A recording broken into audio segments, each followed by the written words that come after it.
Good evening, everyone, and thank you for joining us for this week's episode of Building Better Business, a practice management webinar series brought to you by FSOMA, the Florida State Oriental Medical Association. Tonight's webinar is Business Basics, Opening Your First Acupuncture Clinic, with our guest speaker, David Bibby. My name is Natalia Morrison, and I am the Director of Communications here at FSOMA, and just like you, I'm also a licensed acupuncturist. Before we begin, let's go over some housekeeping. This episode is being recorded and will be available on our YouTube channel within the next week or so. Be sure to like and subscribe to our channel so you see all our videos and be notified when new webinars are posted.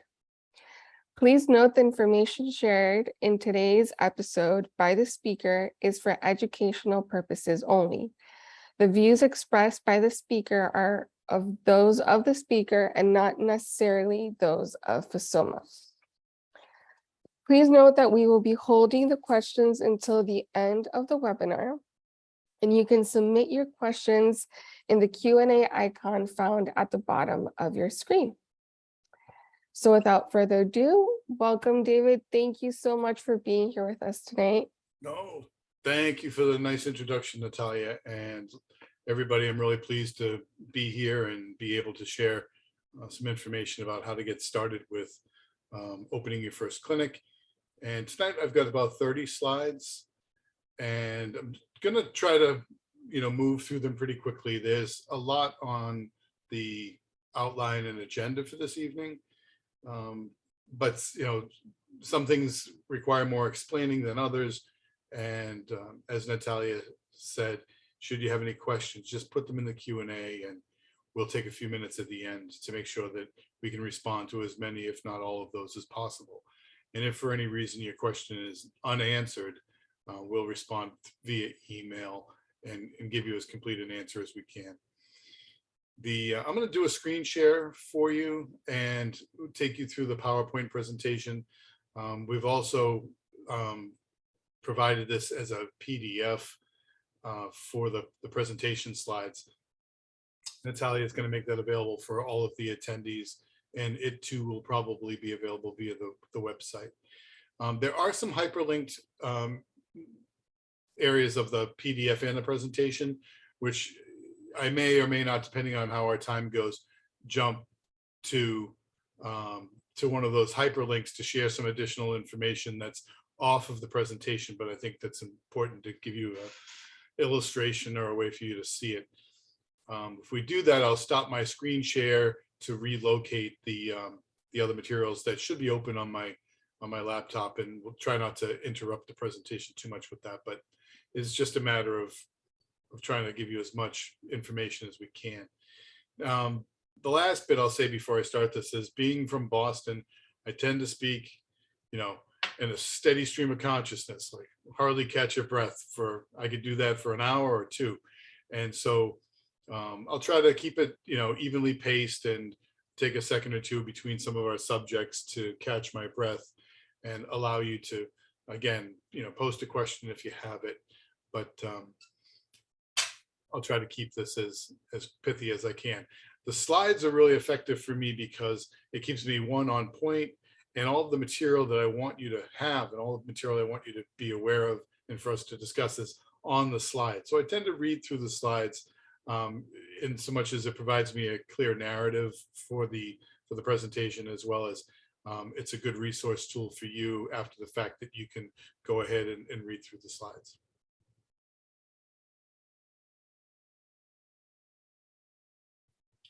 So again, starting with success beyond the classroom, and this is opening your first clinic.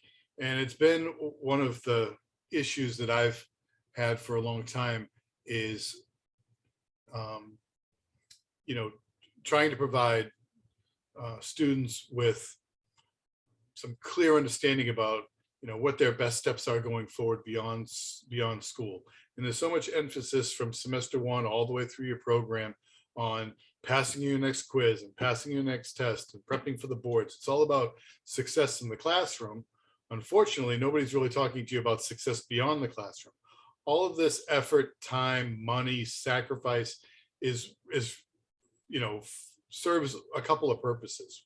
Yes, it's wonderful that we're enriched academically and we learn information that we wouldn't have otherwise learned.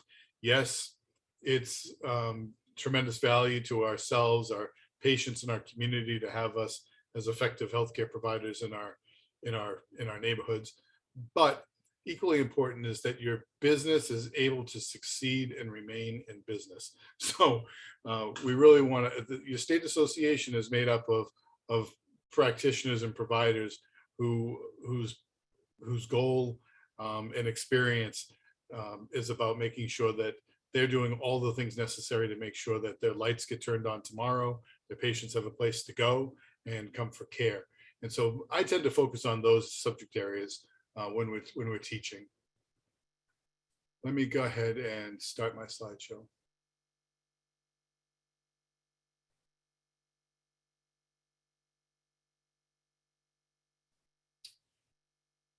I'm going to just do a quick review of licensure, just for the sake of it, and kind of make sure that you have everything pointed in the right direction, so that when you need to find that information, you can. And so starting with, for licensure as an acupuncturist, the requirements are listed as follows. If you can go to chapter 457 and the Florida Administrative Code rule under 64B1. That's where you can go to find, the requirements are written in law, and everybody has to meet those requirements before they should expect to submit an application for licensure, and certainly expect to get a license. The general requirements are that you've attained at least 21 years old, you've paid an application fee, which currently is $405, completion of your entry-level training program, passage of the NCCAOM national exams, and this is or transferring your license into Florida by other means. Proof of English proficiency, and this again applies to individuals who maybe passed a written exam that was not provided in English. And lastly, you need to provide proof of professional liability coverage. This means that before you open your practice, that time between graduating from school and applying for a license and being awarded your license, you need to contact we've got a couple of options as licensed acupuncturists for professional liability. This is basically malpractice insurance. And then you can apply for that. They'll award you a policy like you would any other insurance policy, but you'll have your malpractice or professional liability insurance before you actually get your license, because it's required to be submitted as part of your licensing application. So again, it's just one of those steps you want to make sure you make, and that you don't skip that when you're doing your state licensure application, because it'll slow down your efforts. Coverage limits for insurance, just like when you buy a car or you have homeowners insurance or renters insurance, there's coverage limits, and they're based on usually a per occurrence and per year. And so I know, for example, Schlitt Insurance and the AAC product, they have a $10,000 / $30,000 coverage limits. Usually this is ideal for first year practitioners, unless you have some requirements, and I'll discuss what those requirements are in a second, where you need higher limits. And the cost for that is about $250 a year. If you're coming out of school and you expect in your first year to be credentialed with like the VA Community Care Network or Optum Health or United Healthcare, their in-network provider agreement requires that you have a 1 million, 3 million professional liability insurance plan, and that's going to run between $750 and $850 a year. Okay, and so it just depends if you know what you're doing, in terms of attracting patients or marketing your practice, with or without insurance, it can affect how much liability coverage you have. And again, so I made mention of Schlitt Insurance Services. They're a insurance broker here in Florida, in Vero Beach. They are sort of the in-state rep for AAC, the American Acupuncture Council, and they underwrite a lot of professional liability and malpractice insurance for not only acupuncturists, but chiropractors as well. I also included here CM and F group. You can see it down here below my hyperlink for Schlitt. CM and F is a competitor as well. They provide malpractice insurance coverage for acupuncturists as well as HPSO. So there's your options for, researching what's appropriate for you, what's the most competitive cost, what's the type of plan that best meets your needs heading into practice. Okay. And so congratulations. I just want to say here, now that you're licensed, based on the previous screen, most of what we're going to talk about now is given we're assuming that you have your license and that you're prepared to practice. And so I would just remind everybody that FSOMA helps students and licensed acupuncturists find success beyond the classroom. That is our primary task and role. We have other things that we do for advocacy, but when you look at the Building Better Businesses series, all of the information and coursework that we provide directly for students and first and second year practitioners, we're really trying to give you as much information as possible to help you succeed early in your practice or early in your licensure. And so I just want to remind everybody, you've paid $60,000 for training and education, probably more if you have a full undergraduate training and you've taken additional funds for living expenses to keep you out of work for the time needed to study.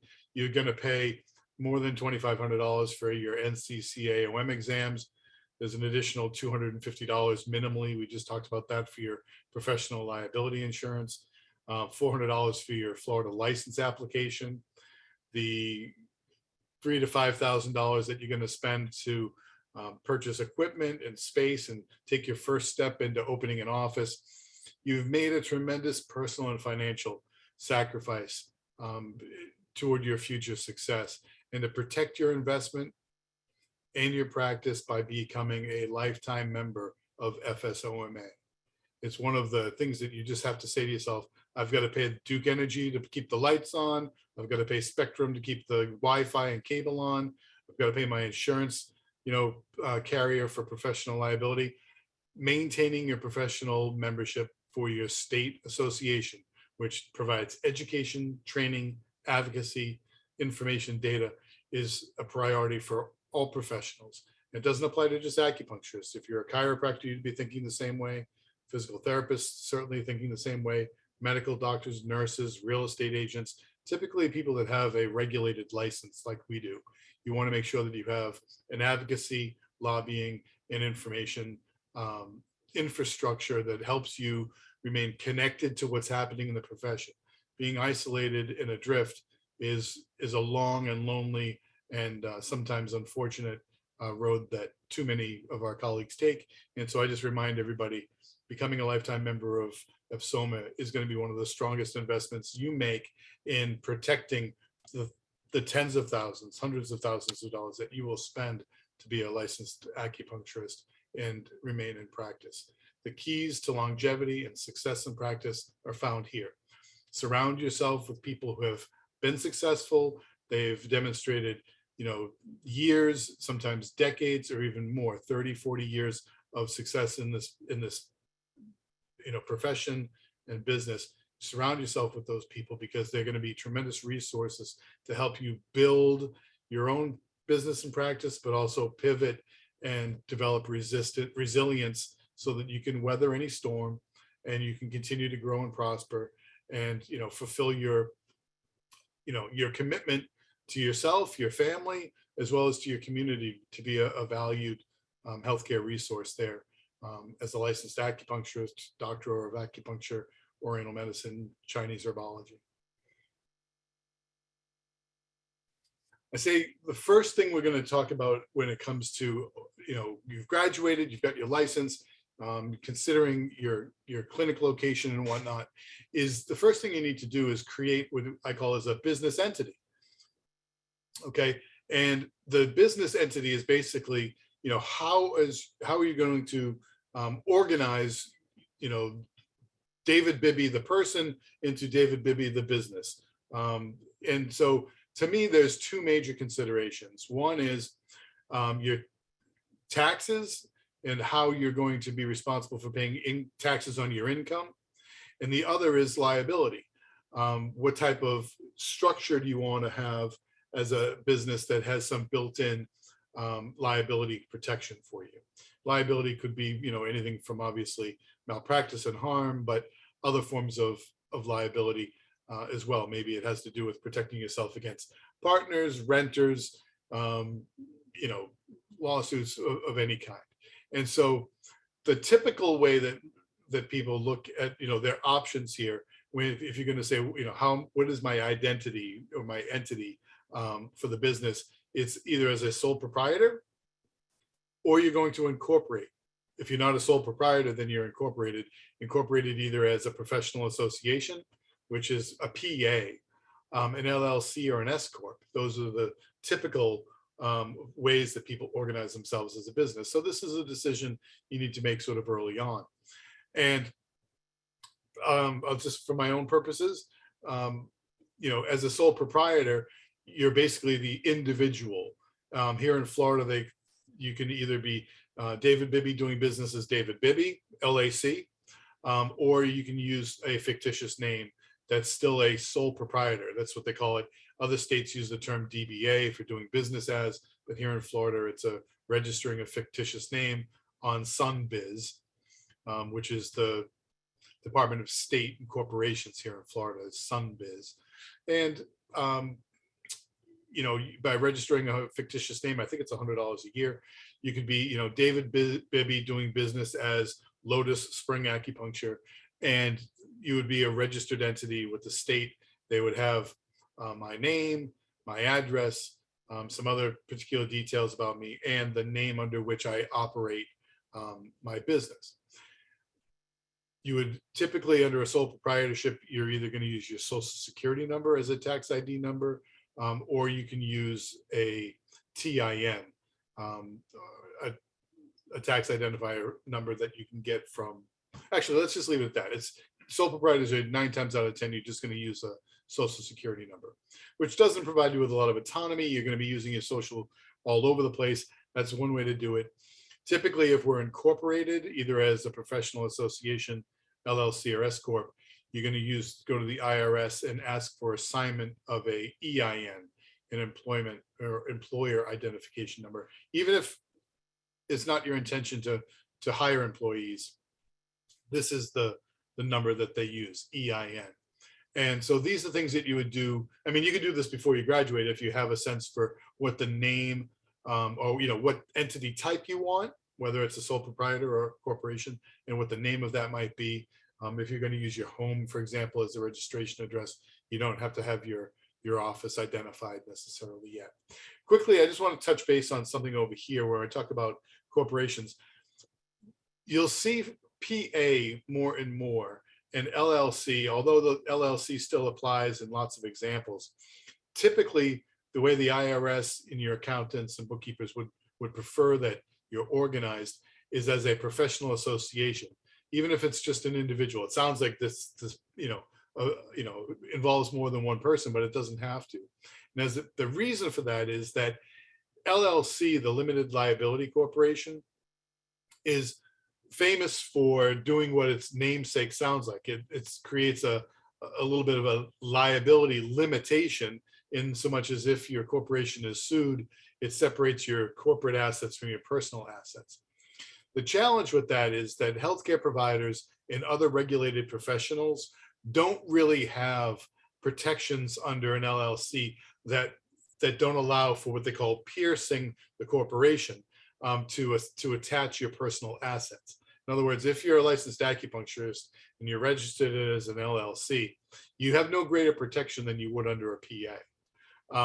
The LLC is not designed that way. If it was a limited liability corporation and you were a florist or something like this, and you set up your florist business as an LLC, you would have greater protections as an individual, as a non-licensed person, but here's healthcare attorneys, accountants, lawyers, healthcare practitioners, they don't really enjoy that kind of legal protection from their personal assets in the event that you're being sued for, any reason. So typically the PA is the structure. When I was in school, 15 years ago, I was instructed that an LLC was the way to go in terms of organizing your corporation. 10 years later, my accountant told me that, I really should re-register my business from the way I had it organized and do it as a PA. PA is also good for a group of providers, provided that everybody in the corporation provides, they hold the same professional, they come from the same profession. In other words, it could be 1 or 6 acupuncturists, 1 or 4 attorneys, 3 or 5 chiropractors, but you can't mix and match. You can't have, a lawyer, an acupuncturist, and a real estate agent in a PA. They have to be all of the same stripe. So that would probably be some other corporate setup. It could be an LLC, or it's be something that you consult with an attorney to decide what's best. So now that you've got your entity defined, you've filed your corporation, you've created your fictitious name, it's time to apply your talents and skills. Okay. And so my advice to everybody is that you start early. Start considering all your options now. Don't wait until you graduate to start sort of wondering, how am I going to fit into this healthcare delivery model as an acupuncturist? I really do encourage everybody to start working, hard to either list build or, create some contacts and sort of flush this out in your own mind, not necessarily just as a marketing plan that you might do for one of your business management classes, but really look around at, where you live, where you want to be, and start filling in some of the concrete details. Start with the things that are absolutes, things that are fixed and unlikely to change, and then you can get into the more and more variables. But what I was going to say is, before we just jump out and necessarily think that, oh, I'm going to go open an office, considering employment should not be overlooked. And acupuncturists are hired into places like Modern Acupuncture and One Spa World. Is a lot of things we're familiar with about them. There are some pluses and some minuses as well. People want greater income opportunity, but they don't necessarily have either the resources or the experience to just launch out in business on their own. So it can be helpful to start your career as an employee. And that might be, in a chiropractor's office, working with a PT, in a medical doctor's office. Of course, medical doctors now have the supervision authority for Medicare and provision of acupuncture services for chronic low back pain. And so there's a clear way to be reimbursed for care in their office. It'd be a nice place to start.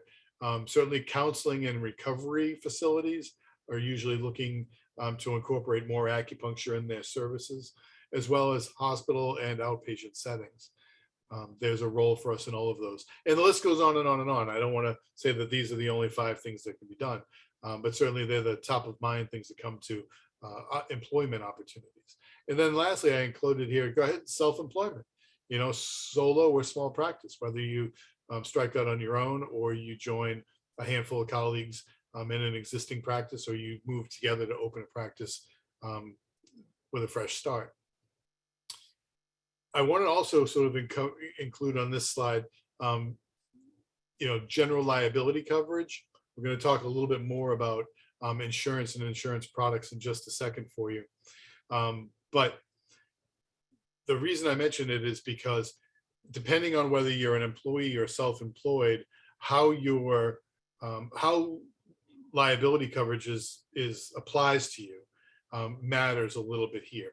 And so whether you're an employee, basically getting a W-2, or you're a contracted employee as a 1099, you need to understand in that situation, are you covered under an existing general liability coverage plan that's in force at your new place of employment? And obviously you want to know this because if you're working in any setting, you want to make sure that you have general, coverage for general liability, which would be things like injury, loss, theft.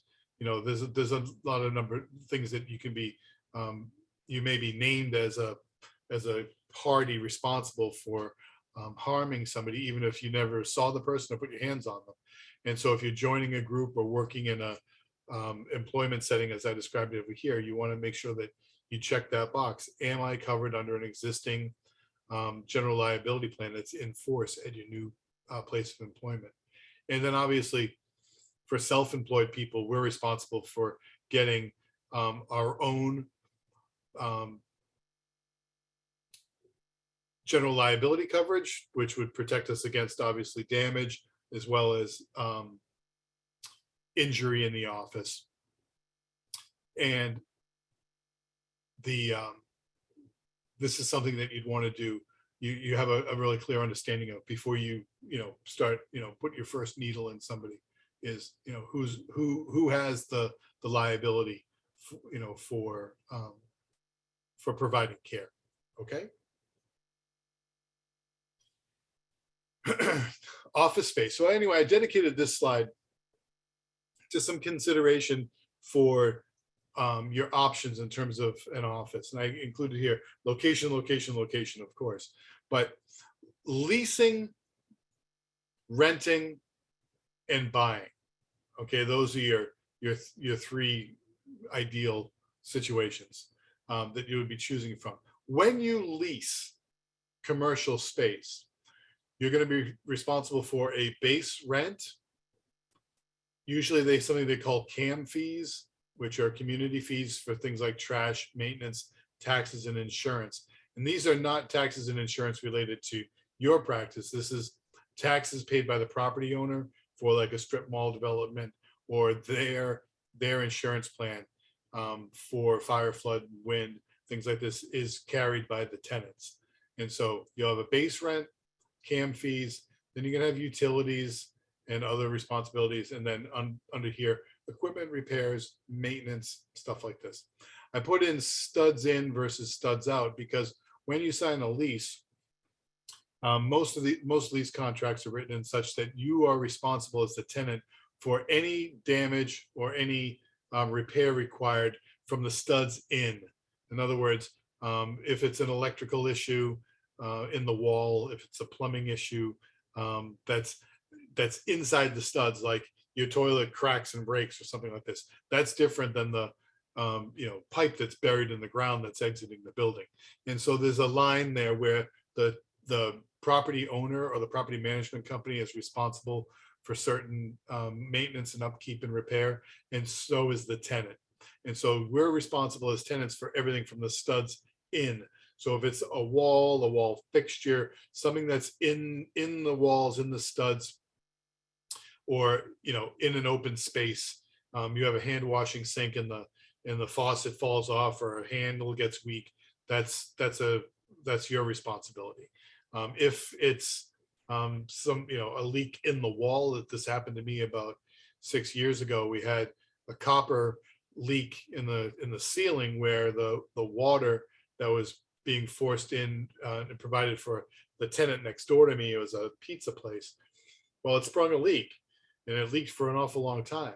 And then before anybody was aware of it, in the end, they had to tear out the entire wall, replace all the plumbing, drywall, insulation, and all of this. But it didn't occur inside my studs. It wasn't in my space. It was actually about 3 inches into the ceiling, and it was part of the copper that was maintained by the landlord. So fortunately, the $10,000 that required to fix it, they handled that.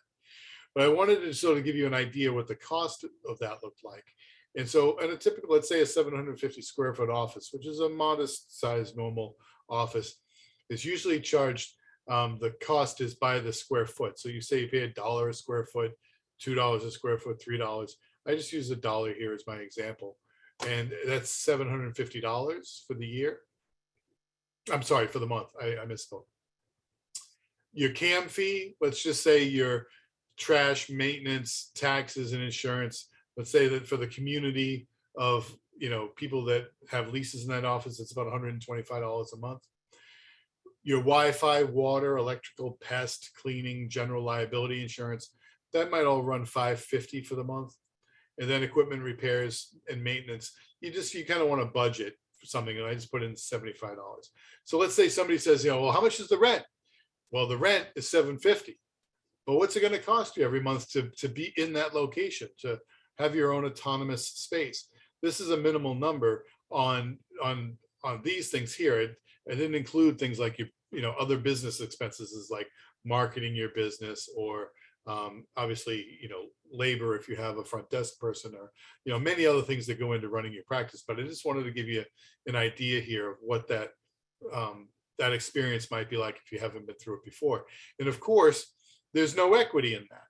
Equity meaning that you're never going to own the building at some point. You're paying a lease, which basically functions as a rental agreement, at $1,500 a month is $18,000 a year. And over 10 years, that's $180,000.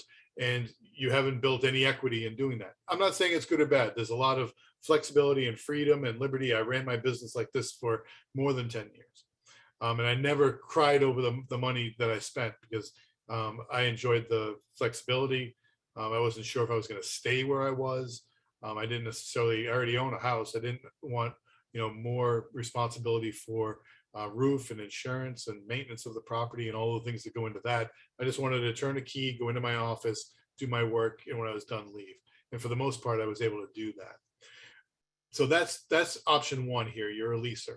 Renting is your next option. I would say here, rent is a little bit different, because your base rent may be inclusive or it may not be. In other words, somebody might say, oh, the rent is $900 a month, and that includes the Wi-Fi, it includes trash, it includes cleaning, it includes a front desk person, it includes voicemail, and they go through all the many things that are included. So in that instance, let's say your rent here is $975 plus, or let's use the $1,500 number. If you're paying rent and it's $900, it may be a better deal just to rent rather than lease, depending on how much of this is bundled into your rent, because typically renters are not going to have CAM fee things paid separately. You're not going to get a separate bill for trash or maintenance or taxes for the building or insurance for the building and stuff like this. But you may have a separate electricity bill. Depends on the rental agreement. Are you renting a room in a large existing office, or are you renting an office in a building, or maybe a room down the hall? Again, whatever that number is, it still has no equity in it. So rent, I wouldn't say it can be, or it may not be, less than what you're going to pay when you're leasing.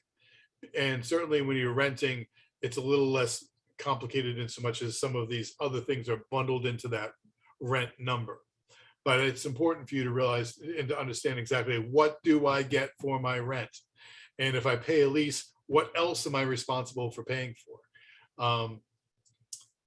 The last option here I included was purchase. And real estate, even coming out of school is not beyond your reach, depending on what your goals are, what your individual situation is. Here, you're still going to be responsible for paying the mortgage to the bank if you didn't pay cash for the building. You'll have a mortgage outstanding with a bank or a mortgage lender. And then you'll also have an escrow, basically, that includes things like taxes and insurance. And of course, you have to pay for the maintenance and upkeep of the building, and 100% of the utilities and other services that you might need. The difference here is a large part of what your monthly expense might be. Let's say it may not run you more than the $1,500 a month, depending on the situation. It may be more than that. Interest rates are up, and it's affecting how much borrowers have to pay. But here in 10 years, you'll have probably paid a significant amount of money toward equity in that building, meaning that let's say you paid $180,000 for out of the pocket, the same $1,500 a month I'm talking about here.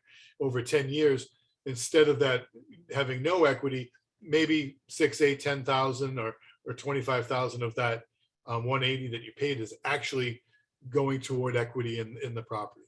And depending on the conditions and the terms of the loan, it could be more or less. Okay. But ultimately, the idea is here, over a period of years, you would continue to pay your mortgage until the building was paid off. And then you would have an asset that's worth hopefully at least what you paid for.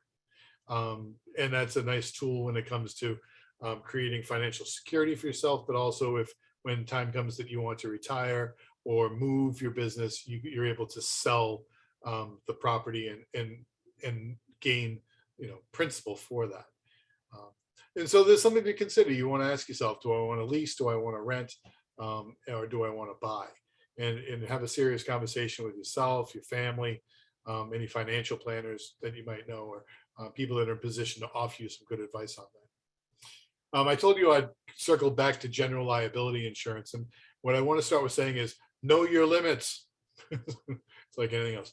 Does your lease or rental agreement provide any insurance benefits that protect you against loss due to fire, flood, wind, structure failure, things like this? You need to know what existing benefits signing your lease entitle you to. It could be some, it could be a little, it could be none, but you need to know what that is. In other words, if the roof collapses in a rainstorm and your office is flooded, due to no fault of your own, what type of policy or plan is in place to reimburse you for those costs, for lost income because you can't use your office, your assets have been destroyed, you're going to have to replace them. You may have to repaint your office, redecorate your office.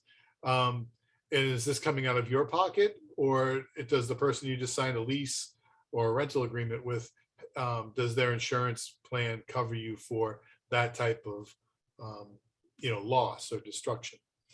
And does your lease, property owner, or rental agreement require you to maintain minimum insurance coverage? And so this is another element. When you get a lease from a commercial building, typically whether it's a high-rise building or it's a strip mall, you're going to get like an 80-page lease from them that their lawyers drafted, that's designed to protect them. Okay. And so as you're scanning through that, if you're required, sometimes the leaseholder is going to require that you maintain a minimum amount of insurance coverage for general liability. This would be, for example, in the event that somebody were to slip and fall in your office or hurt themselves, if you were to be sued for some reason, for example, over libel or false advertising, there's a handful of different types of harm that are covered under general liability. You sell them an herb product, they claim that they get sick from it or very sick from it, and you wind up the target of a lawsuit for reasons like this. These are things that are covered under your general liability policy, I hope. Okay, so I included your typical 6 major areas under general liability. They are the general aggregate. How much is my policy worth? $4 million. Aggregate meaning that the insurance company is never going to pay more than $4 million on this policy. Okay. Products and completed. In our case, products applies. And I just mentioned it a second ago. You sell an herb or a device or something to somebody who claims that they're injured or hurt. There's usually a maximal limit on this as well, 4 million. Personal and advertising injury.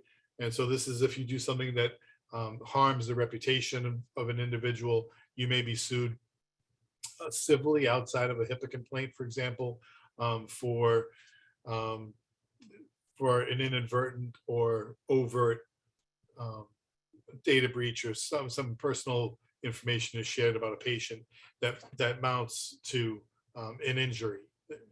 The state of Florida protects people's privacy, and if they feel like their privacy has been injured due to your neglect in some way, you can be sued for that.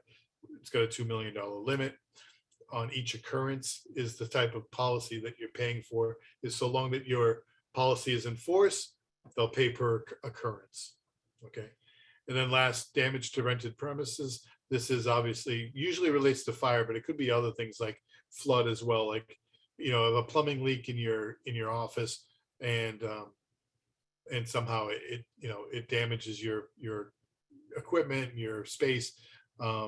Fire is usually the big one here, is that there's $300,000 limit on occurrence. Typically, you'll see that at $100,000, but you can always increase it depending on what's in your office. And or if this may extend to, say, a fire starts in your office, you have some embers of alcohol laden cotton balls that decides that they want to spontaneously erupt at around 3 a.m, burn down your office and the guy next door. You're going to be responsible for the damage, for repairing the damage, replacing the damage, for anything that starts in your office. And so you want to make sure that you have some discussion and understanding about what your liability limits are there and make sure that they're adequate. And then lastly, medical expense. This would be for an injury in the office that's covered under your general liability insurance. And you can pick the number that's right for you, but in this example, we use $5,000 per any one person. So if they slipped, they fell, they need to be transported to the hospital, they need an X-ray, some procedure or some understanding of what's going on, they'll pay up to $5,000. If you have additional liability because you're sued for it, it depends on the circumstance, but there may be something under your professional liability, your malpractice insurance, depending on the nature of the event, as well as other insurance dollars that you may be able to use to cover you there. After you get your insurance sorted out, we're going to talk about local business tax application. This used to be called an occupational license here in Florida, but this is the license that you get from either your town or your municipality or your county. That is your business tax license, and it's your operating license for your acupuncture clinic. And so here, I put in municipal or county license. They usually have some requirements. They'll have an application. It's a little different town by town and city by city, county by county, but largely similar. Usually they're going to ask for a copy of your business registration from SunBiz. I talked about that at the very beginning. And this is one of the reasons why I went at the beginning. When you're graduating school and you're thinking about how you want to organize your entity, am I going to be a sole proprietor or a corporation? What kind? You need to register that with SunBiz.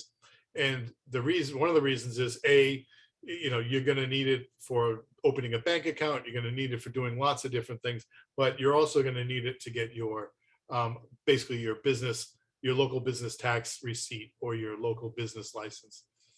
They'll also want a copy of your state issued Department of Health license.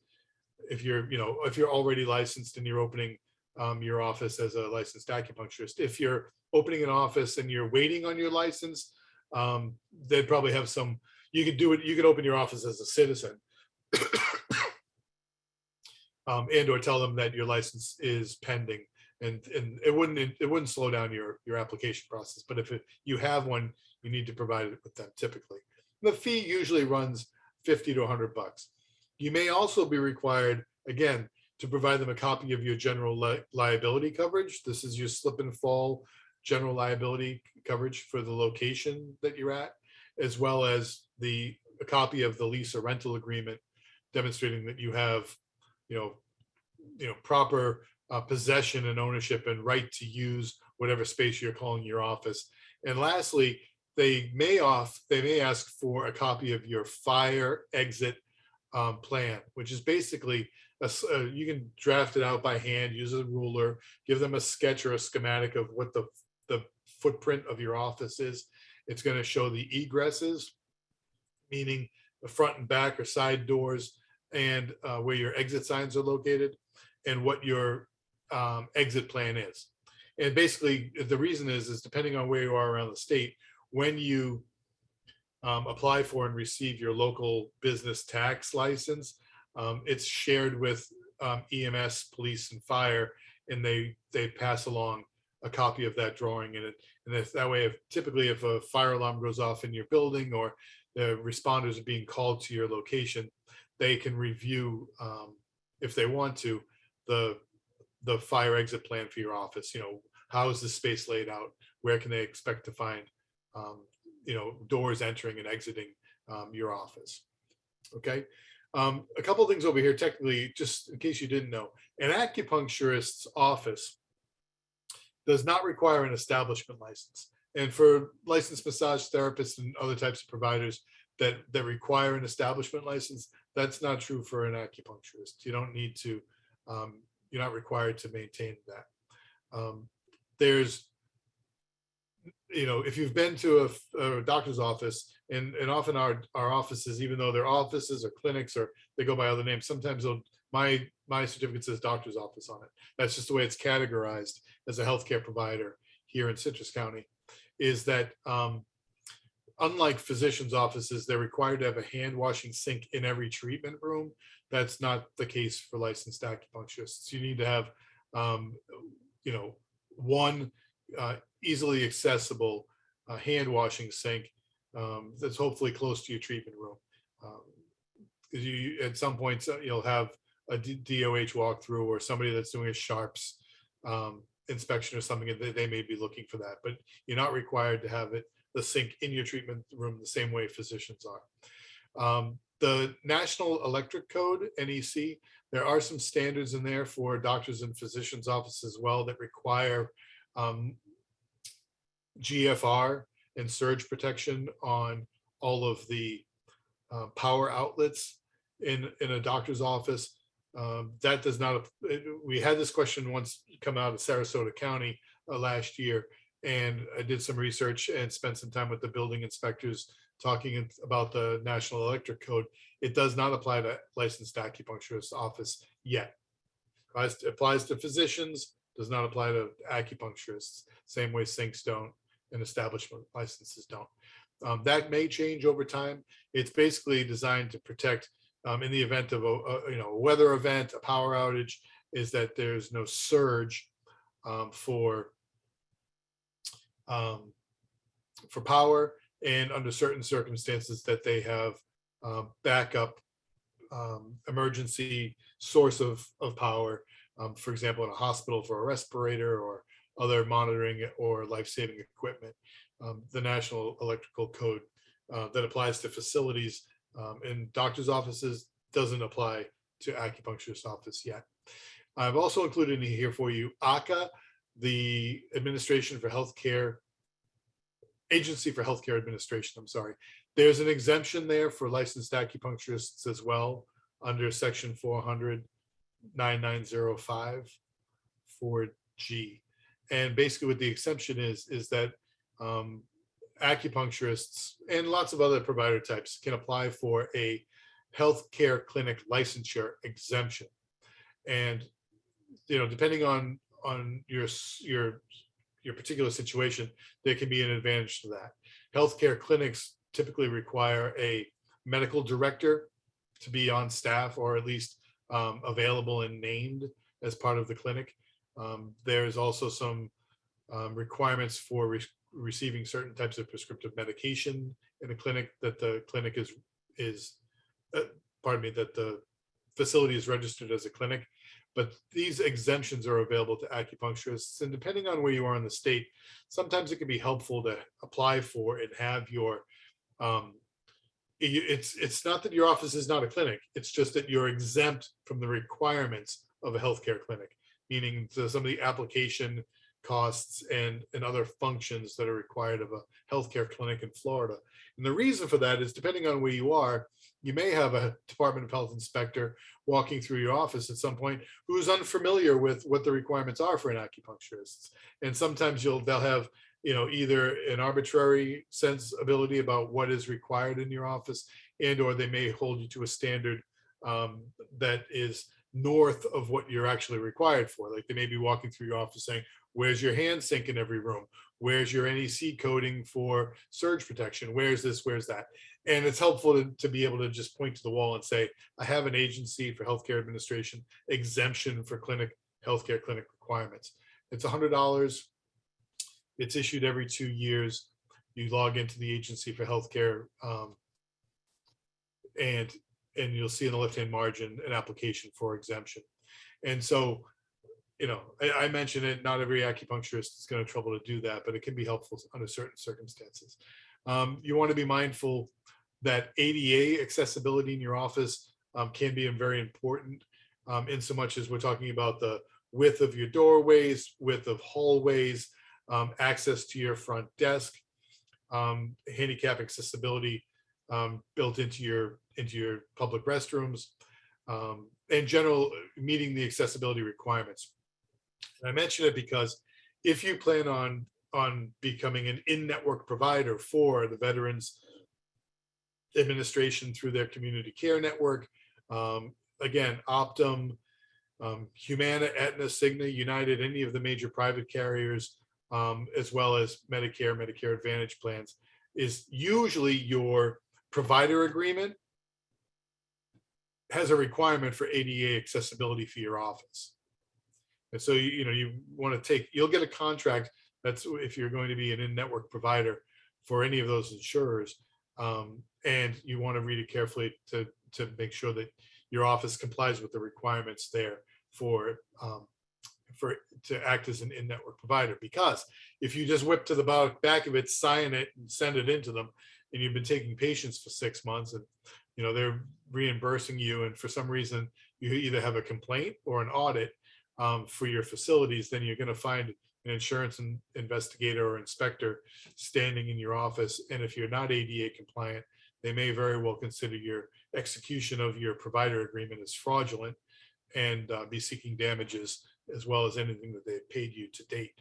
So it's important that, most, facilities now, most offices in general are they're built out to ADA specifications. But if you find yourself in some unique situation or you're unsure about that, you definitely want to make sure that you have a clear understanding about whether it is or it is not ADA compliant before you convey that in a positive way to an insurance company who you're going to be seeing their members or veterans. Okay.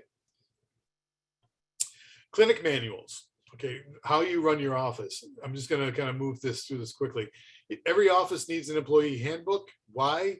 Because we're going to document the policies and procedures that govern your administrative practices. Typically, it's going to contain some employment basics that maybe include something like your operating hours, your expectation in terms of dress code, things like this, policies for requesting time off, code of conduct, compensation, and development. So if you have a policy where you're paying an employee and you expect to review twice a year, maybe every 6 months, their performance and offer them and either an increase or some other method of payment, put it in your policy handbook. Everybody's been employed before. We've all worked for good and bad employers. We know that the better the employer, typically they're the people who communicate better. We know when we're needed, what's expected, when we're getting paid, how much, how to get time off, how to ask for things, where to find things. Those are things that you as an employer, you want to be thinking proactively about, what's in my clinic handbook, my employee handbook. I want to be able to communicate these things as clearly as possible. It may also include things like benefits and perks, your working hours, paid time off, vacation policy, and then things like employment resignation and termination policies. How do you handle that with an exit interview? Are they required to provide you with written notice? And is there any sanction for them failing to meet those requirements as well? Also under clinic manuals, you're going to need a HIPAA privacy and security handbook. If you're a covered entity, meaning that you qualify under federal standards for HIPAA compliance.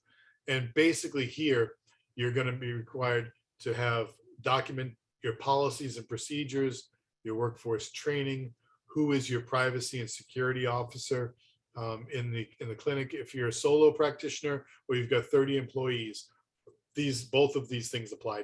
Okay, it's helpful to have it on hand, because even if you have no employees, should you be audited, questioned, you're going to be asked for your policies and procedures.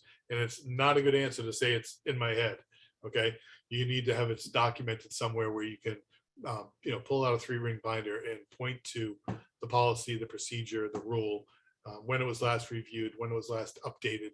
These are important aspects of practice management that like I say, don't wait till the very end. 99% of this you can do well in advance. Okay. And so I'm sorry, in your privacy and security handbook, I was saying you want to identify your privacy officer. You want to have your plan for patient privacy as well as data security. And usually there's the standard now for under the security rule for data privacy is encryption. And so you want to think about, what systems do you have in place to make sure that your patient information, protected health information is encrypted at all times. And what I mean by that is that it's encrypted at rest or in transit. So whether it's being stored or it's being sent outside of your office, it needs to be done so in an encrypted manner. Of course, here under privacy and security, you want to make sure that you have a security risk assessment plan. This is usually an annual risk tool that you're going to use to assess any vulnerabilities and risks or threats to your patient's data primarily. You want to review your employee sanction plan. And this is all going to be in one big fat package for you, all this stuff. But I'm just listing it out here. It's included in your PDF because hopefully you're going to put a check mark next to these as you're building these resources for your office. And once they're done, they're 99% done for the life of your practice. There are things that you're going to revisit for a refresher once in a while, but you don't have to do this, over and over again. There's elements like the security risk assessment. It takes about an hour and a half to do your assessment every year, but you're required to do that by law anyway. And you're required to maintain a record of it printed and stuck in a book somewhere for 6 years. So you'll have, a 6-year log of those over the period of the life of your career.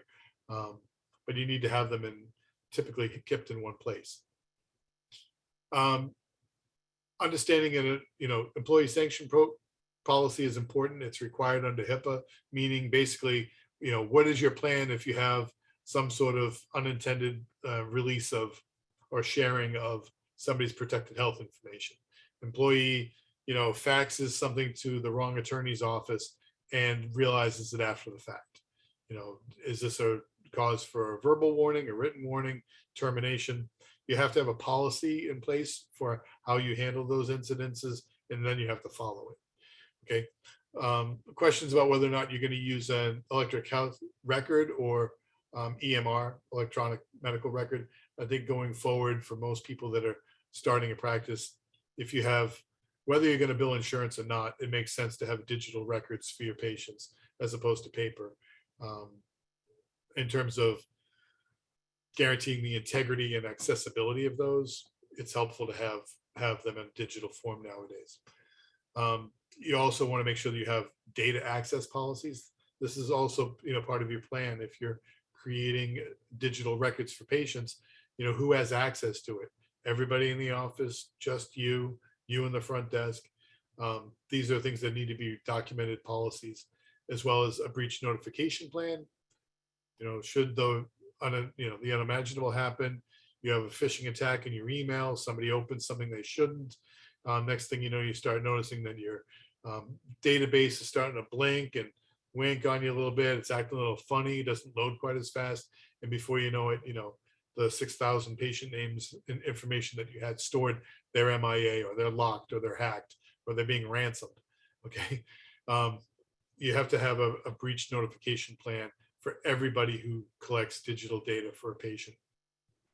And lastly, you want to have a concern and complaint policy as part of your privacy and security handbook, so that in the event that either it's a concern from an employee about the way things are being managed, something they see that they think is needs to be improved upon, or a situation where you may have a complaint from a patient who is waiting for a chart. They ask for a copy of their record. It's been more than 15 days. You still think that it's a 30-day window. It's not. It's 15 days. And now, instead of calling you for the third time, they call the Office of Civil Rights, and you have a HIPAA complaint. You haven't lost or shared or done anything, with losing their information, but patients' rights under the under HIPAA include access to their chart. And so, right now, the number one reason for audits and complaints and inquiries is patient driven over inaccessibility to their chart, and or they request a change to their record, and that's been delayed for more than 30 days. So these are things that you want to have a policy and procedures documented somewhere in your office that handle these types of things. How does your employees behave? What do they expect? How do your patients privacy and security protected as well? Okay, this is very, very important. You know, no office can operate smoothly or effectively, whether it's one person or a dozen people in the office, without having these types of policies and procedures documented. I wanted to share, oh yeah, so here under the HIPAA privacy and data security notice, HIPAA privacy rule requires that healthcare providers develop and distribute a notice that provides clear, user-friendly explanation of individuals' rights with respect to their personal health information and the privacy practices of your office. And so you need to be able to clearly tell them, this is, we collect your information, we store your information under certain situations, we transmit your information. Eventually, one day we will destroy this information. All of this has to be provided to patients in what they call a notice of privacy practices. And everybody's been to a doctor or a dentist or somewhere where you had to sign all these HIPAA forms. Well, welcome to the healthcare, healthcare business world. Soon you will be doing this for all of your patients, and you'll be keeping a copy of their notice of the disclosure notice. A copy of it's going to stay in their chart. You have to demonstrate that you've given that, provided that to them. I want to switch screens for a second because I just wanted to show you something real quick. Here, this notice of privacy practices, there are 4 versions of that for you. I have some template language for you to take a look at. And what I want to do is jump over here for a second.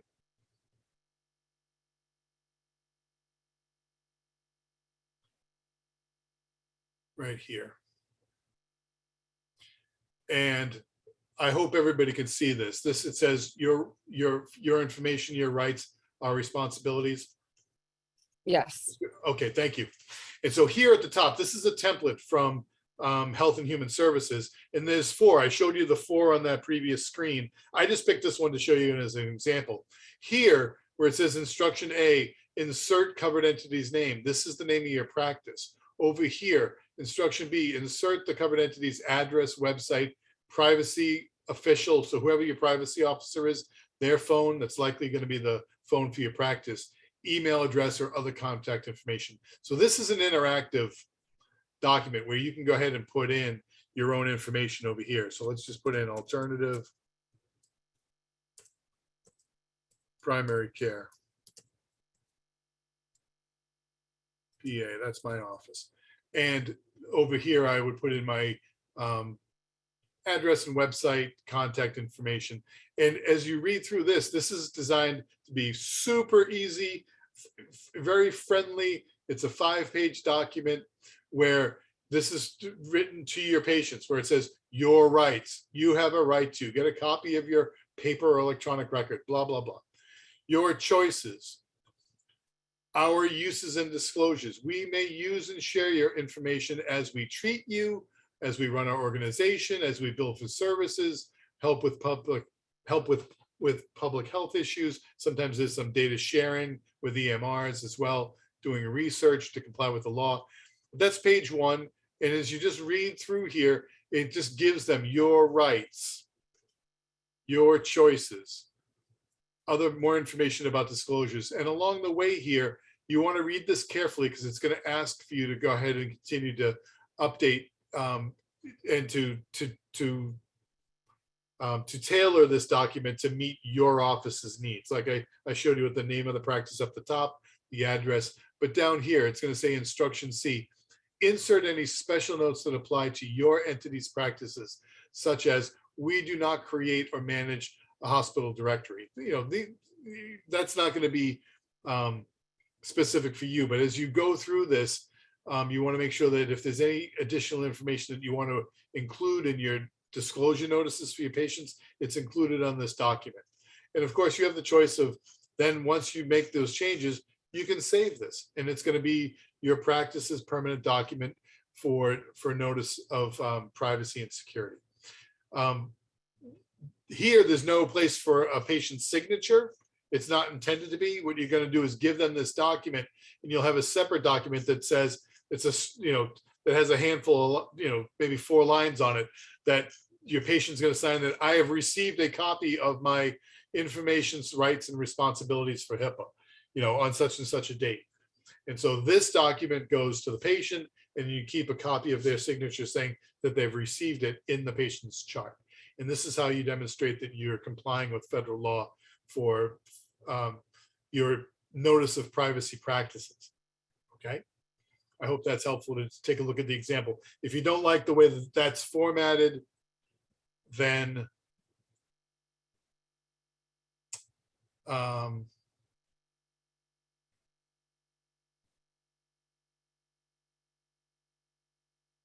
I'm sorry, here we go. Then, choose from the booklet form, the full page form, or there's a plain text version of that as well. But this is something that, every healthcare provider needs in their office, some version of this. I just thought I'd use the one from HHS, and, it may not be the last one you ever have, but if you need something to get started with, certainly you're using their template. You'll never get any complaint from the government for that. Notice disclosure for financial policy. This is another important area that you want to be thinking about. You want to have a separate form where your payment policy lets patients know what you expect of them and what they can expect of you. Okay. A well-crafted or well thought out policy will prevent patients from being surprised about their financial obligations when they receive your services. And it will also give your practice some legal protection should a patient fail to pay what you're entitled to collect, or if there's a misunderstanding in general.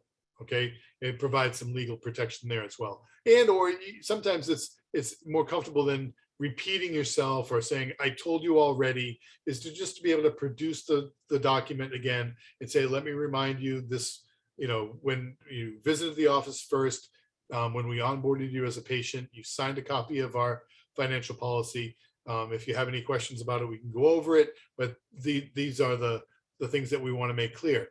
And so you want to make sure that this is tailored to your policy, to your practice. Okay.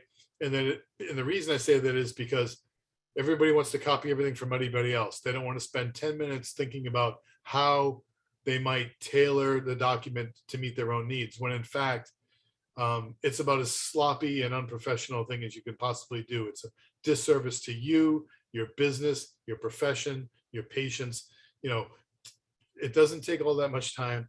You may use a template. You don't have to start from scratch. But even if you went to your dentist and you said, give me a copy of that, and you just want to bootleg 90% of the language off of that, financial policy and or their notice of privacy practices, that's fine. But you've got to take the time to read it, edit it, tailor it so that it has your name on it, and anything that's in it reflects your policies. Don't take your dentist policies and apply it to your patients unless that's how you want to do something in your office. And you might very well want to, but make sure it reflects exactly what you want, because it's your one opportunity to convey this to them in a way that makes sense. So you want to make sure that it has at least the following elements: when payment is due. Okay, and usually that's the date of service, unless there's some other arrangement. Who is responsible for the payment, whether it's self-pay or a health insurance plan. How co-pays and deductibles will be handled if you're taking insurance. What forms of payment your practice accepts: personal checks, debit cards, credit cards, cash, trade, whatever you have. And make sure that it reflects exactly what you have. Don't, for example, say we accept credit cards and then turn around and say, oh, but we don't have a credit card terminal. Well, then you don't take credit cards, and it shouldn't be on your financial policy. And it's because your dentist takes credit cards and you just Xeroxed it and put your name on it. Please don't do those types of things. These are very important documents. They're specific to you and your practice and how you do things. Make sure it's accurate. And then a couple more things: your practice's policy regarding non-payment. For example, whether that's non-payment for a patient who is responsible for the bill. They came, they got their services on the way out. They went to pay, realized, oh, I forgot my checkbook at home. Your front desk, or you give them a receipt with an envelope with a stamp on it. You say, when you get home, go ahead and write me a check, stick it in the envelope. That envelope never comes. you send them a reminder notice, you never hear from them again. If you're gonna, turn that into collection or do something else with it, include it in your financial policy so that the person knows when they do business with you what's expected for payment of the bill. And again, this may also include things like notice of assignment. If you're taking reimbursement from an insurance company, is that the assignment of benefits is that the insurance company is paying you directly, and check is not going to the patient, who you're then waiting for the patient to bring you their balance in arrears. Okay, so this is your opportunity to just nice plain language. Don't turn it into a 10-page document, but just include the basics: who, how, what, when. And then lastly, if your practice charges patients for missing appointments, do not forget to include that information in your payment policy. Okay, preferably the best way to do that is to put it on your appointment card. It doesn't have to be the whole policy. Just say, failure to reschedule appointments, or 24 hours in notice will incur a $50, missed appointment fee, whatever that number is for you. But you put it on your card is always helpful, but making that policy clear the very first time somebody comes to your office, they're signing a consent and understanding of your financial policies in the office. And this is just a hallmark of a well-run business. Not communicating that to your staff effectively, not communicating that to your patients effectively, not even if you may be forgetful yourself about, hey, how do we do that? Do it for your own reminding, okay? These things are important. I'm going to touch on work safety real quick and OSHA, because too often, hang on just a second.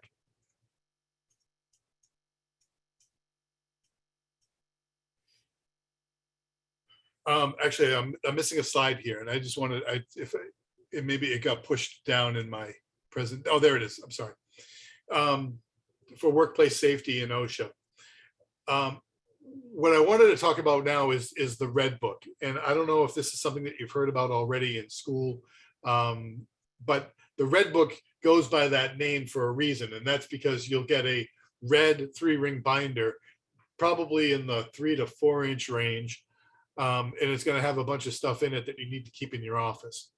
Typically, what goes in the Red Book is going to be a copy of the Florida statutory language for biomedical waste. And that can be found under 64E-16. It's in your handout. And it's maybe 15 pages or so. And I think it makes sense for you to print that, and it makes sense for you to read it.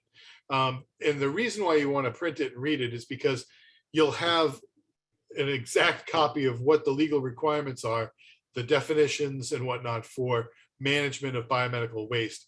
And you'll have it in one document, stapled, and in your Red Book if you need to reference it for any reason. The other thing that you're going to have in this is your office BioMed waste plan. Okay. And because the 64E-16 requires you to have a plan in the office. And the plan is for your benefit, for your staff's benefit. And it's also for your sharps management inspection. They're going to want to see your plan. And so before you open your office, you're going to want to have that Red Book documented, open when you see them coming, because that's what they want to look at. In it, it's going to include information about training. Training could be even for yourself or for your anybody in your office, everybody in your office. It's going to contain information about sharps disposal, record keeping, and a contingency plan. Contingency plan for your sharps management means, if the roof blows off, or there's some sort of hurricane and you can't get rid of your sharps the way you usually do, what's your plan? You're going to put them in your trunk, locked? It doesn't matter what, you just have to have an answer. And so in the contingency plan, typically, I'll just tell you, in my office, we use mail away sharps. There's a handful of companies that do that. It's relative, for me, I think it's cost effective. It's maybe $30 for a 1 gallon sharps empty hard container. And it comes with a hard cardboard box with packing material. It's approved by the Department of Transportation for handling through the post office. It comes with prepaid postage and a bill of lading, or basically documentation for the generator to complete. And then when you send it off to have it destroyed, when it's received by the incinerator, they'll send a copy back to you saying that indeed we destroyed this batch of medical waste sharps. And so the contingency plan there is, what if company A goes out of business? My contingency is I call company B. It doesn't, none of this is real rocket science, but it has to be documented in a very, specific way in a specific place, so that the person coming in through your office doesn't want to wait till you go digging in the back of the file cabinet for something that you only have to put your hands on, maybe once every 2 or 3 years. All right. You do want to know exactly where it is, how to get it, open it, point to it. That's where it is. Record keeping. I have the bill of lading, the generator report for every sharps that I've generated in 10 years. Why? Because I probably only dispose of maybe 4 a year, 5 a year, depending on how. I used to use quarts, now I use gallons. So I send fewer of them to the generator for destruction now. But that's the kind of thing that your inspector wants to see. You have all of your documentation in one place. It's clear, it's concise, it's accurate, it's complete. Okay. If it's any version other than that, then they're going to be lingering in your office. Okay. They're going to be looking at, how it is that you do things and how that might be improved. And I'm not interested in that type of input from my inspector. I want them in and out of my office and on their way to lunch. Okay. In your red book, you're also going to have an infectious disease plan. I think that makes a lot of sense given the fact that we just came through a pandemic. This would be helpful for your staff as well. And the infectious disease plan, I'm going to give you a place to find that in the coming slides. The CCAOM has been renamed, but that's the Council of Colleges that handle accreditation for the schools, as well as clean needle technique training. They have an infectious disease plan that's maybe 30 pages long, and it's actually a nicely prepared document, and it's industry specific for us. So if you say, everybody's like, I'm going to download something from, Nurses Association or from the Medical Association, we have something that's acupuncture specific. And I think that that's the standard that you probably want to hold yourself to. I also want to make quick notice here is that OSHA requirements for small and solo offices, must be observed. And I don't want to jump around too much here, but what I wanted to do is take a look on the second column here for me where I say true or false up top. Right there, true or false. OSHA standards do not apply to workplaces with less than 10 full-time employees. Is that a true or false statement? Well, I give it away down here in red. That's false. The reason why I'm going out of my way to explain this is because for most people, they take 2 seconds to read OSHA requirements. Is as soon as it says with 10 or fewer full-time employees, then OSHA doesn't apply. They just wash their hands of it and walk away. That's all I need to know. I've got 2 employees. I got no employees. OSHA doesn't apply to me. Well, that is not true. Okay. What it says is if your company had 10 or fewer employees at all times during the last calendar year, you do not need to keep records for OSHA injury or illness. Okay. However, it goes on to say all employers, an employer is somebody who has 1 or more employees. If you have 1 employee, you're an employer. Okay. All employers covered under OSHA must report to OSHA any work-related incident that results in a fatality or an inpatient hospitalization of 1 or more employees, or an employee amputation, loss of an eye. The other thing that it goes on to say is that every employee is entitled to a safe workspace. And so they define safe in a small workplace as one where there's a fire prevention plan and a communication plan about hazards in the workplace. And if you're a healthcare provider, there are some hazards in our workplace. And that's going to bring me back over here to the infectious disease plan. If you have an employee, you're required, well, certainly in our settings, okay, to have a, basically to share a OSHA hepatitis fact sheet with them for hepatitis B, and to provide them information about receiving a hepatitis B vaccination. If they want one, it's the responsibility of the employer to pay for that. And it's usually, I think it's a 2 or 3 round injection for Hep B protection. And if the employee chooses not to get vaccinated, you're required to have them sign a disclosure to the effect that I've been made aware of the hepatitis B risk in my workplace, but I decline taking a vaccination at this time.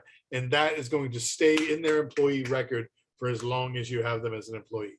Okay. And so certain reporting and recording and things like this under OSHA, which can be extensive, does not apply to a business that has fewer than 10 employees. But that does not mean that there is no requirement under OSHA. There's, like I said, the written plan for communication,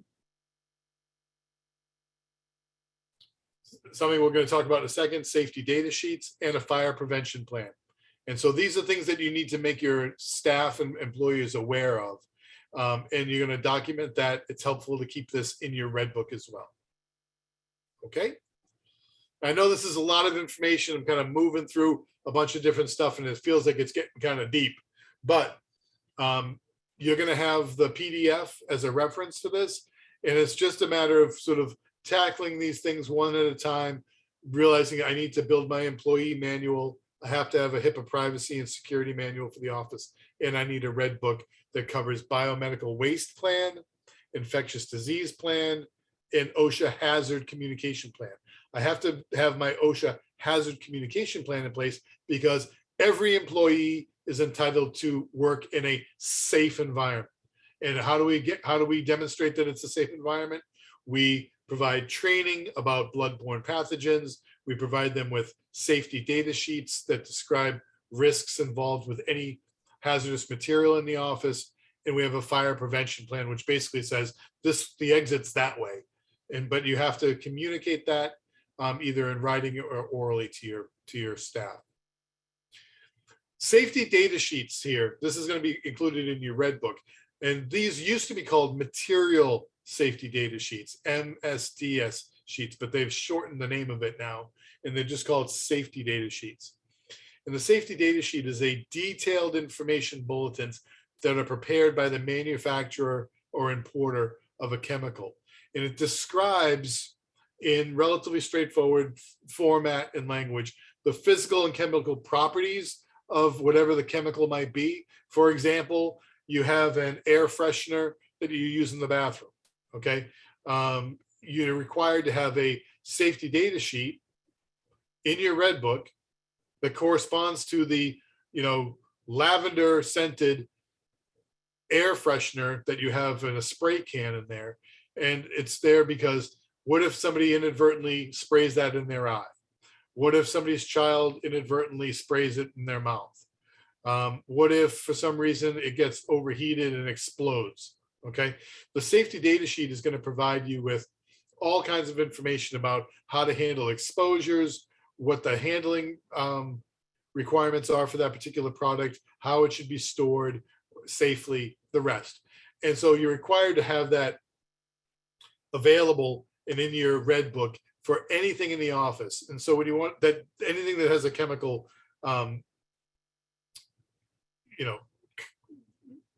property to it. And so think of the obvious things. The office is going to have maybe an air freshener, maybe not.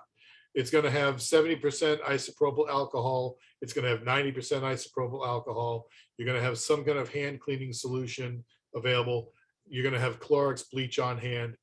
My advice in this area is, don't turn your office into aisle 7 at CVS.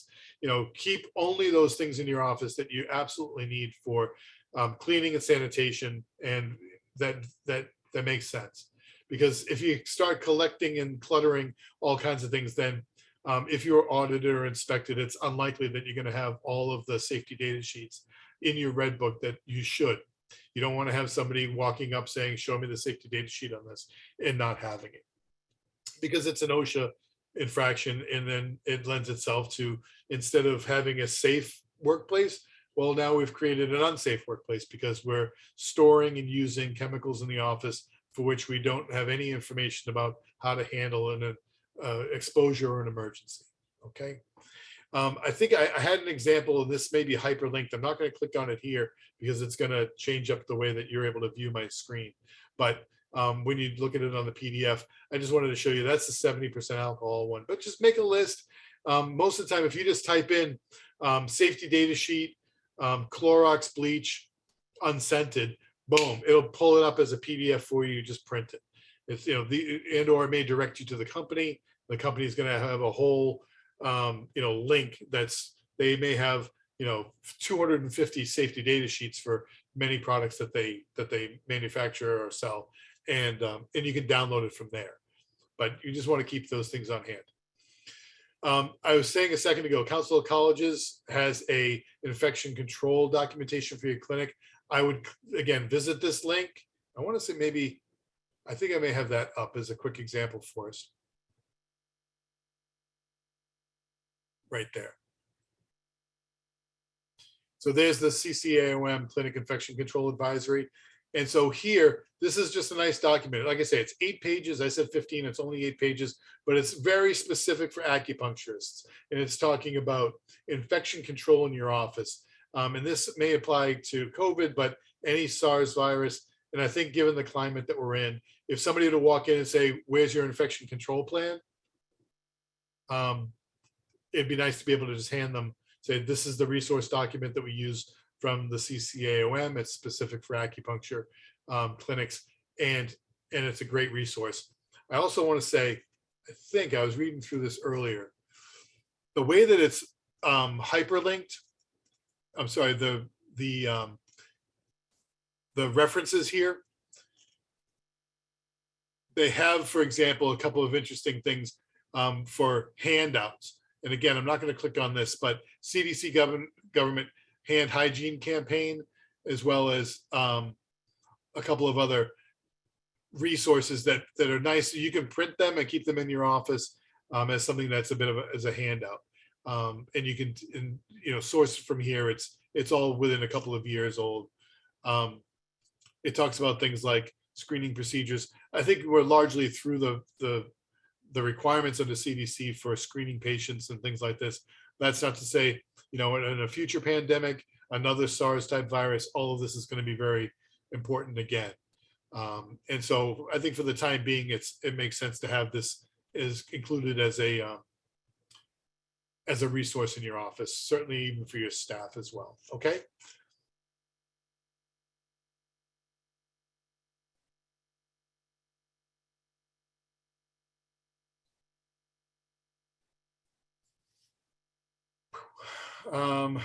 Okay, I just wanted to give you guys some resources. I talked about the emergency fire prevention plan. And so this is basically under OSHA. The requirement is that you have exits, routes, and emergency planning documented in your red book or in your employment training. And so here it applies, an employer must have an emergency action plan whenever an OSHA standard is required here. The requirements apply to emergency action plan. Written and oral emergency action plans must be kept in the workplace. And it says, however, if you have fewer than 10 employees, you can communicate this plan orally. Again, I don't think oral communication is sufficient in most instances for anything. Even if, for example, you were to have some sort of an incident, accident, something involving fire in the office, and there's some miscommunication, or a staff person panics and runs into the storage room in the back instead of out the front door, you need to be able to demonstrate that and document that I communicated effectively what our plan was, and hopefully the person follows it. And the way that you do that is that you have it in writing. You can communicate it in writing and orally. And of course, you're going to have somebody sign that they've received that information as part of their training. And you're going to keep that documented in their employee chart. Okay, these things are designed largely, and from my perspective, I'm a pretty risk averse person in the first place. And it's why I teach and plan and discuss these things. But it's helpful for you to have a way of saying something more than, well, we talked about it when I hired her, that the exits, out front, that's not going to be helpful if, for example, this person's unable to get out of your office and, they're not able to, obviously that, any kind of, injury, God forbid, loss of life or things like this, you want to make sure that you've documented that you've met your requirements and then some, not just the minimum required, but you've exceeded what was required in the best interest of your employee and an execution of your fire emergency plan. Okay. So the minimal elements must include procedures for reporting a fire or another emergency. In other words, is that call 911? Do they have to report it to somebody in the office before they do that? What is your procedure for that? And then a procedure for emergency evacuation, including type of evacuation and exit route. Now, if you have one door in and out of your office, it's relatively straightforward. We're exiting out that door. But if you have a treatment room, does this person have to notify you that there's a fire? Are they going to notify any patients that are in the treatment room or waiting room? Are we going to remove their needles in advance? If something emergent happens, it's very helpful to just articulate what your plan is so that everybody's on the same page, and then you're not learning it, figuring it out on the fly in the event that there is an emergency happening. Okay. I touch on fire prevention plan because we often don't think about the likelihood of a fire happening in our office, but you want to make sure that you have, like I say, a schematic drawing of your office. Just has to be a little detailed, on something on an 11.5 by 8 piece of paper. If you feel like your office is larger and need more space, maybe get something that folds out to an 11 by 17. But you want to have a drawing of your office with the exit route identified. Okay. And then you want to train your staff to identify flammable substances and use of flame in your office. So the people are aware of how might a fire start. Well, usually we need an open flame to get a fire started. Okay. And whether it's in your office or next door or a bolt of lightning hits the roof, somehow we're going to get a flame. And so how do we get flames in our office? We get them with fire cupping. We get them by essentially ignition of alcohol on a cotton ball or by other means. That's, an open flame in your office. Use of moxa, although the moxa itself is an ember, lighting it involves an open flame, and extinguishing it may have an ember that can catch something on fire. Use of incense in the office is not terribly uncommon in an acupuncture setting. And then other open flame situations, wherever you might have a flame flickering, this is a source for starting a fire. And so you want to be able to identify exactly what those are. And in my mind, I would say minimize use of anything that includes an open flame, because the more you minimize that, the more you minimize the likelihood of something catching on fire. Okay. You want to make sure that you have a notice of fire reporting policy. This is going to go, I talked about it a second ago, whatever, who's going to report that there's a fire? What's the method for reporting that there's a fire? What attempt is there to extinguish the fire? Where are the fire extinguishers? Something doesn't, you want to be as prepared as possible in the event that there's something involving a flame in your office. Exit plan and strategy for the staff. And then of course, a contingency plan for records and assets. If all of your information is stored in a laptop somewhere, and a fire breaks out in your office, do you have a plan to rescue that? Do you have a fireproof box that you put it in? What is your plan for protecting your records and assets in the event of a fire? Okay. I wanted to touch on this real quick for you guys and keep me mindful of the time. I don't want to run too long. I said there were 30 slides, and we're probably maybe 2/3, if not a little bit more through. But I had a question the other day come through the association about sale of CBD products. And I thought I'd include this in our discussion anyway. Retail dietary supplements and herb sales. Florida Department of Agriculture regulates retail sales of food, herbs, supplements, and CBD products under Florida Statute 500.12. And that basically, if you plan on selling herbs or providing or CBD products in your office, be aware of the following. One, a food permit is required, okay, basically under these conditions.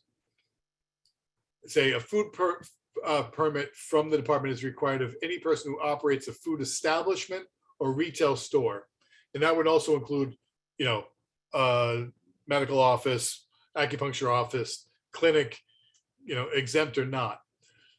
What they refer to it as, you're required to have a food permit if your business qualifies as a minor food outlet. And that is defined as someone who sells commercially packaged. So that's going to be something that's manufactured like blue poppy herbs that comes in a sealed package. It's not potentially hazardous. It's not time and temperature controlled for safety. And then here's the part that you want to be mindful of. If the shelf space in a common area of your office for those items does not exceed 12 total linear feet, and no other food is sold by the minor food outlet, this is the exemption. In other words, if you say to yourself, I want to have an office that's got all of the herbs out front, they're all lined up in, they're in glass jars that people can see them, they can, smell them, they can touch them. And whatever this display that you have in your common area exceeds 12 feet, then you're required to have a food permit for your office. If on the other hand, you have, 4 feet or 5 feet or up to, 12 feet in a closet that is not in a public space in your office, and it has herbs that you're reselling, that does not qualify as a food outlet. Okay, the standard here is 12 linear feet with an understanding that that's in a common office area. Okay.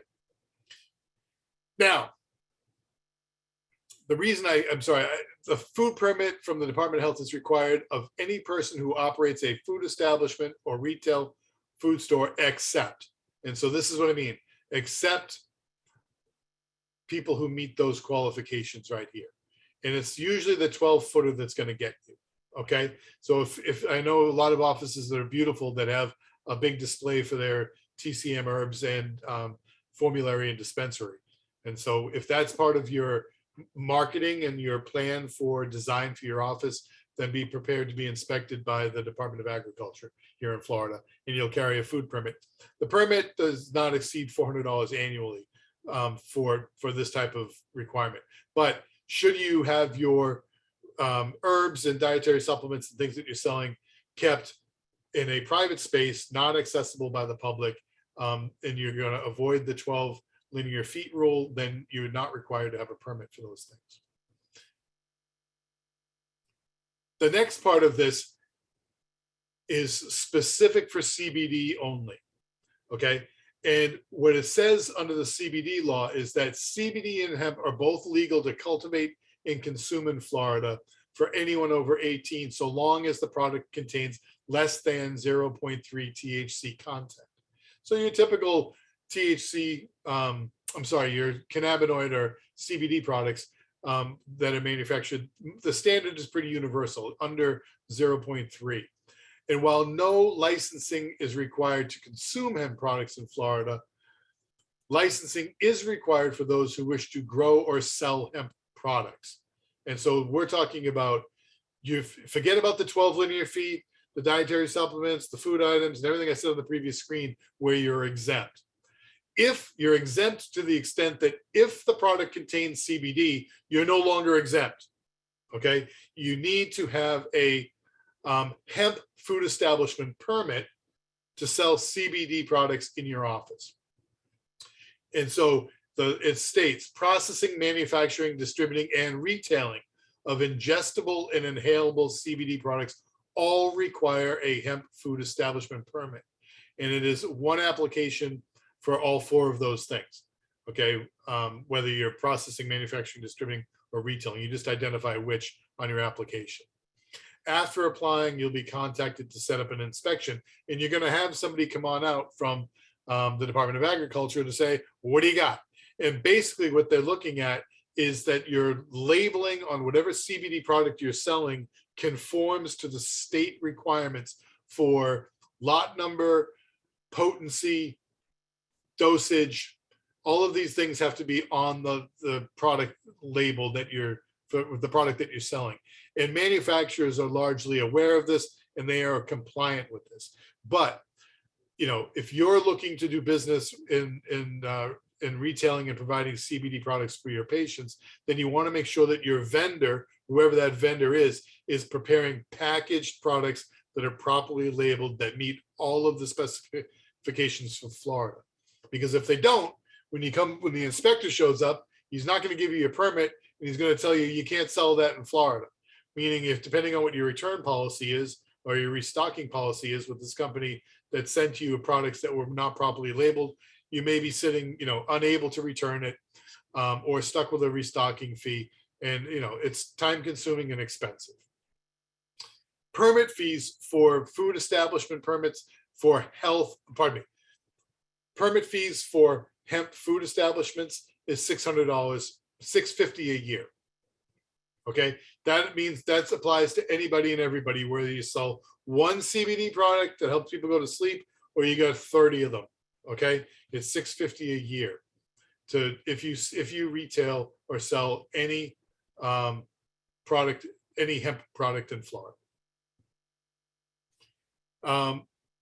I talked about this at the beginning as the Agency for Healthcare Administration real quick, and I just remind you that the ACA is Florida's primary health care agency. They really cover right at the DOH, Department of Health level. They are responsible for licensing and regulating nearly 50,000 healthcare facilities in Florida, including yours. Okay, and so I started with the discussion about the exemption from healthcare clinic requirements issued from ACA. I just wanted to make mention of this for you because they can play a big role in the life of acupuncturists and clinics in general. And so it'd be unfortunate if you did not be aware of who they were. I talked to you about the exemption. It appears here again. I remind you that it's $100. It's valid for 2 years. And the link right here, you can click on that and it's going to take you to the exemption application. And it's going to say you're exerting your exemption under what statute. And I want to say there's like about a page or so, or a page and a half of things that you can check. You know, I'm exerting my exemption under this, under this, under this. You only have to check one. So, but I would scan down to the one that says Chapter 400.99054G. That's your exemption for acupuncturists. I wanted to talk a little bit about CAQH. This is for insurance credentialing. Again, when you open your office, if you want to accept insurance, it's likely and best that you create a CAQH profile. And I gave you the links to their landing page so that you can do that. But it's available at no cost. And CAQH ProView is a database. And what it does is it allows you to store all of the administrative information about you, your license number, your malpractice insurance, your credentialing, your certification with NCCAOM, whatever you've got, they have a place for you to put it there. But this is where insurance companies go, or other types of healthcare plans go. If they're going to credential you, they take it off of this database and listserv, rather than you having to generate the same information over and over and over again. And it's designed to streamline that. And so once it's completed, you'll be asked maybe 2 or 3 times a year for what they call an attestation, where you're going to log in and verify that all of the data is accurate and correct. If you need to upload any new documents, like your malpractice insurance is, you know, you're into another year, or you have a new, cover sheet where it covers you from, November 22 to November 23, you're going to have to upload that, you do it by scanning it and uploading it to the CAQH. But this process helps reduce inquiries for your administrative information, because it's a little bit of a pain. You're going to get a call from, this network or that network or another insurance company. Optimum wants to send you a patient, but they want to credential you first. And it could take half a day to go gather your license, your insurance, your this, your that, everything but your transcript. When you graduated from school, all of it, once it's loaded into the CAQH, is they can access all of that and do the background credentialing that they need to without taking any of your time and very little of your effort. Okay. Here's the link, ProView CAQH, for creating an account. And I also want to just remind you that Optum Health requires you to have the CAQH profile, and they do the credentialing for the VA Community Care Network and a handful of other health insurers as well. So this is a way of streamlining all of that. Vendor development. I'll just touch on this real quick. Your business and patients they depend on you having relationships with vendors and suppliers and service providers that help support your clinic's needs and goals. And just as a short list, who are your vendors? Your liability insurance company, your compliance company, somebody that helps you with your HIPAA, privacy and security rule, compliance, as well as encryption and cybersecurity, things like this. Your property owner, property manager, certainly the city you're in, and the utilities and cable companies. All of these are going to be vendors to your business. They all have a role in supporting, keeping your lights on and doors open. Sharps management, insurance claim processing, instrument and product and herb suppliers, software systems that you use for either EMR, website, search engine optimization, things, advertising, things that you do, some paid, some not, as well as things like office cleaning and pest control, window washers, any number of things.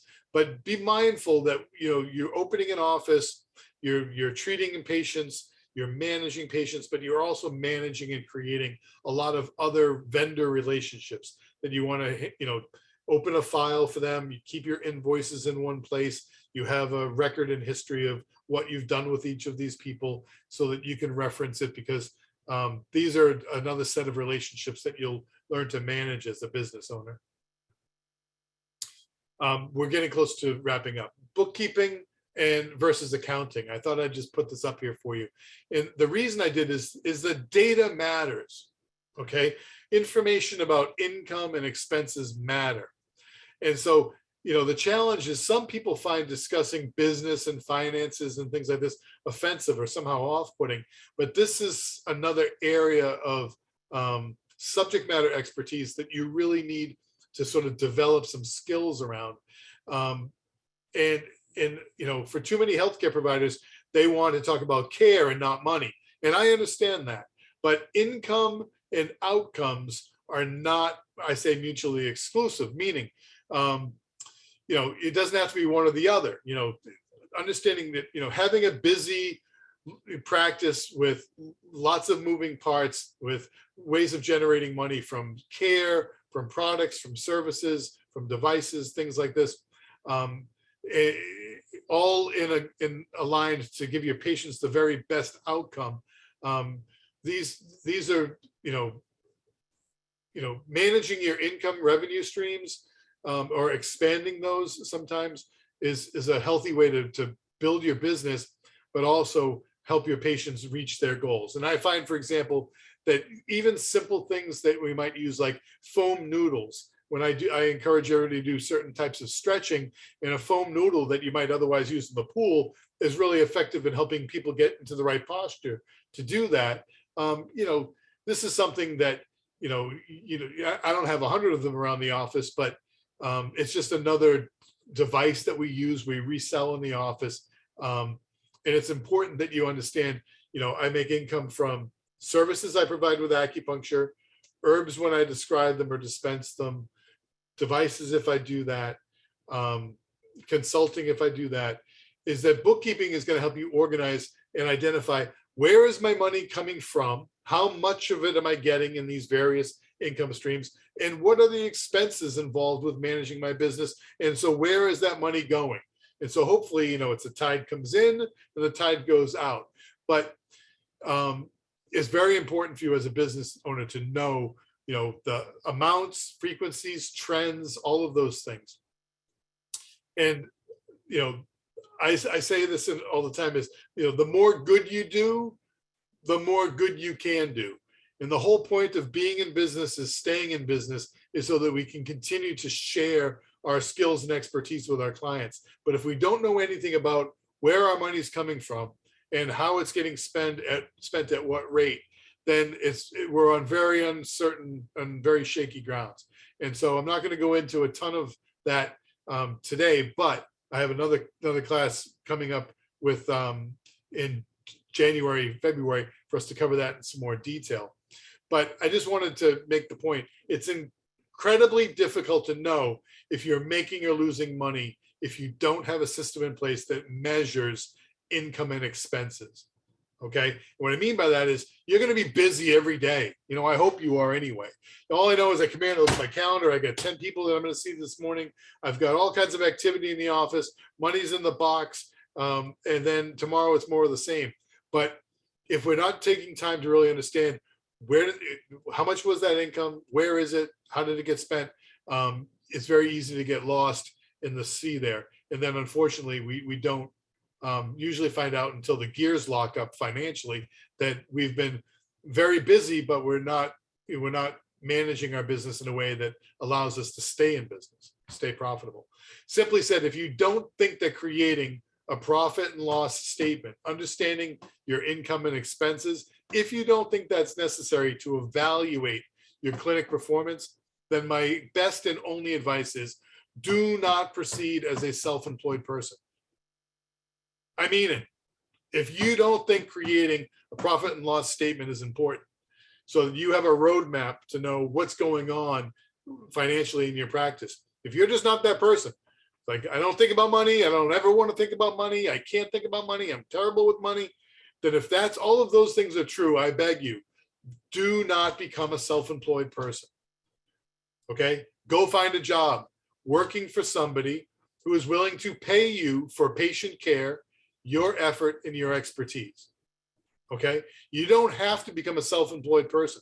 You don't have to go open a clinic and open a business to be, successful as an acupuncturist. There's lots of ways to have security and success in your profession without being a self-employed business person, because there's lots involved in managing your own business, and it's only one way to be successful.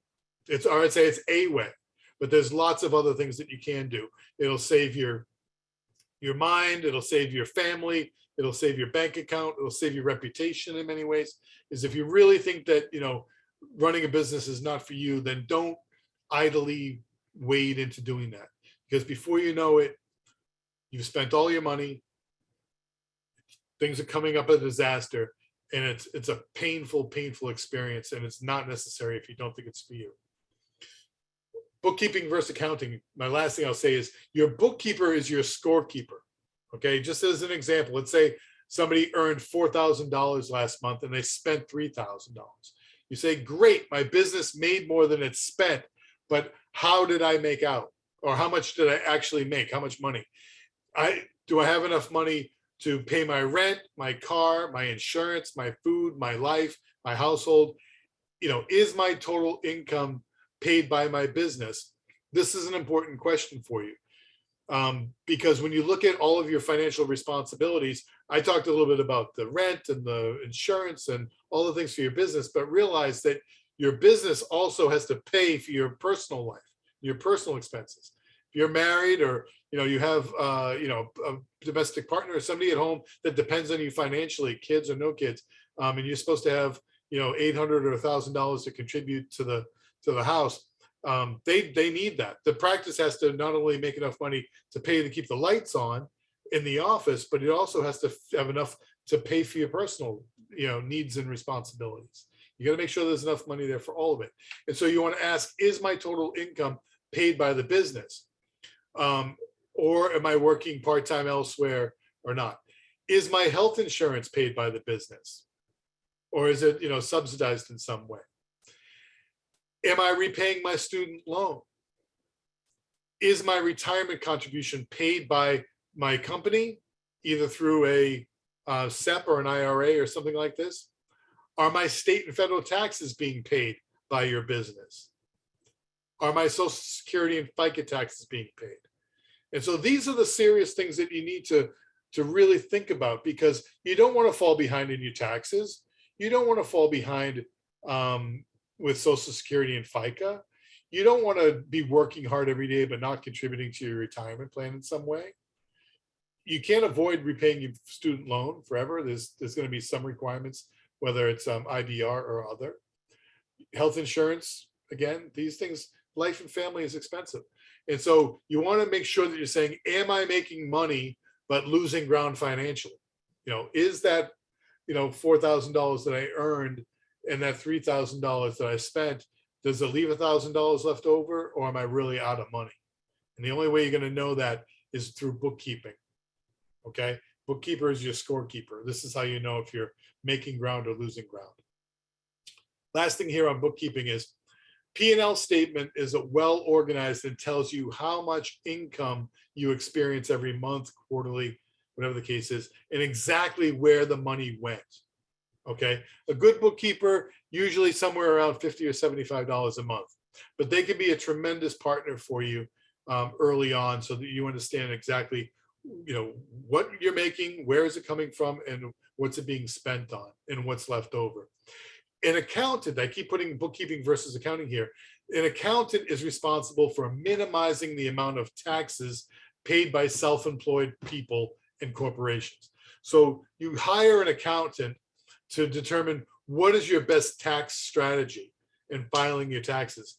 And this person is an advisor for these strategies, sometimes about investments that you can make, as well as how to reduce your yearly tax expense.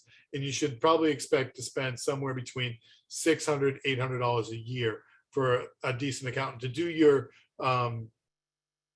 taxes, file your taxes, and to provide you with some advice about strategies, either to invest some of your income to help avoid paying taxes now, or other strategies for reducing your annual tax burden. For every dollar you make, are you paying 30% of it back to the government in taxes? You're paying 20%, 15%, 10%, or less. And your accountant is the person who's responsible for telling you that, not your bookkeeper. Bookkeeper is your scorekeeper. They're telling you if you're making or losing money. Your accountant, this is your tax advisor. That's the difference.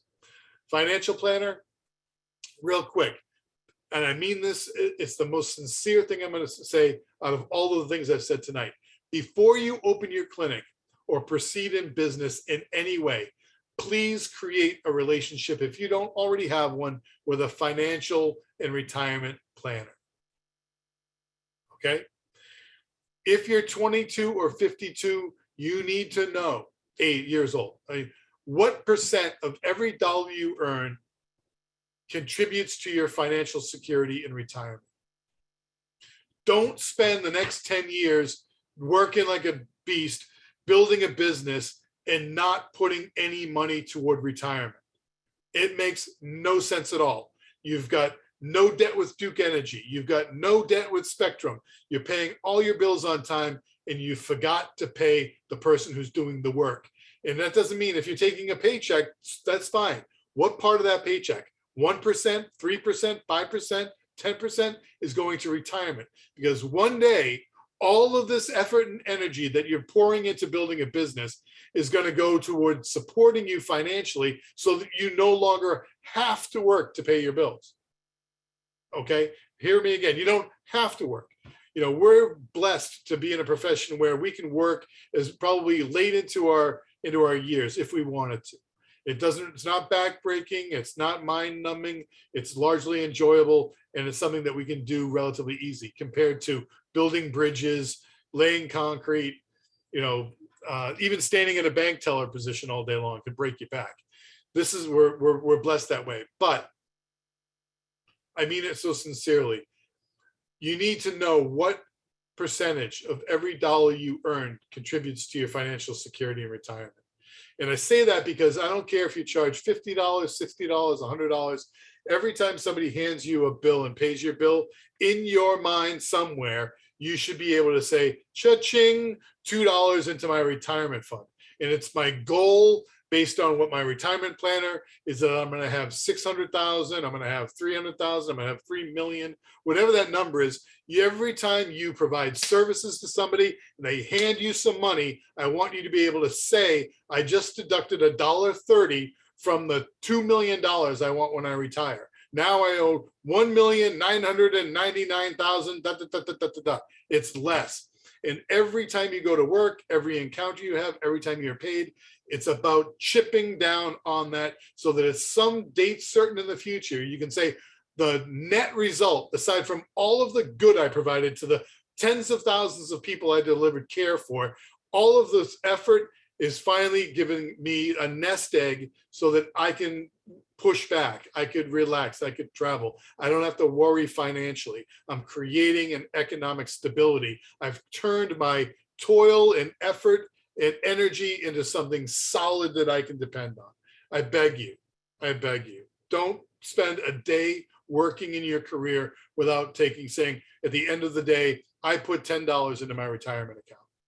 And that means tomorrow I've got $10 less that's required than was today. And, aside from all the other pleasure and meaning that we get from work, you need to know that that is happening in the background, happening every day. Okay. And I swear to ignore this is a grave malpractice and malfeasance, not to your patients, but to you yourself. You need to plan and understand every time you work to apply your skill that it's creating security for you. Last thing we're going to talk about is attorneys real quick. And I would recommend why do you need an attorney? You haven't even opened an office yet. You've got no complaints, no problems. But I would say, just like a bookkeeper and an accountant, you want to go make a relationship with an attorney.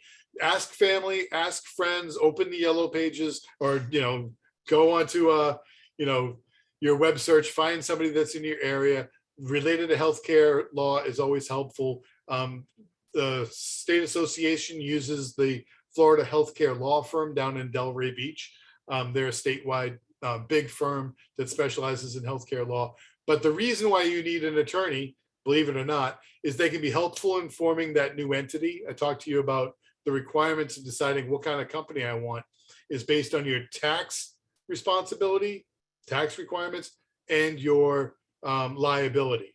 Okay, those should be your two things. What types of tax advantage do I want, and how do I want to be protected legally? And so they can be helpful in helping you make that decision, but you probably don't need them for that. They can be helpful for lawsuits and complaints against your practice. That's unlikely. And your malpractice insurance company is going to provide you with an attorney in the event that you need one, typically as part of your claim process.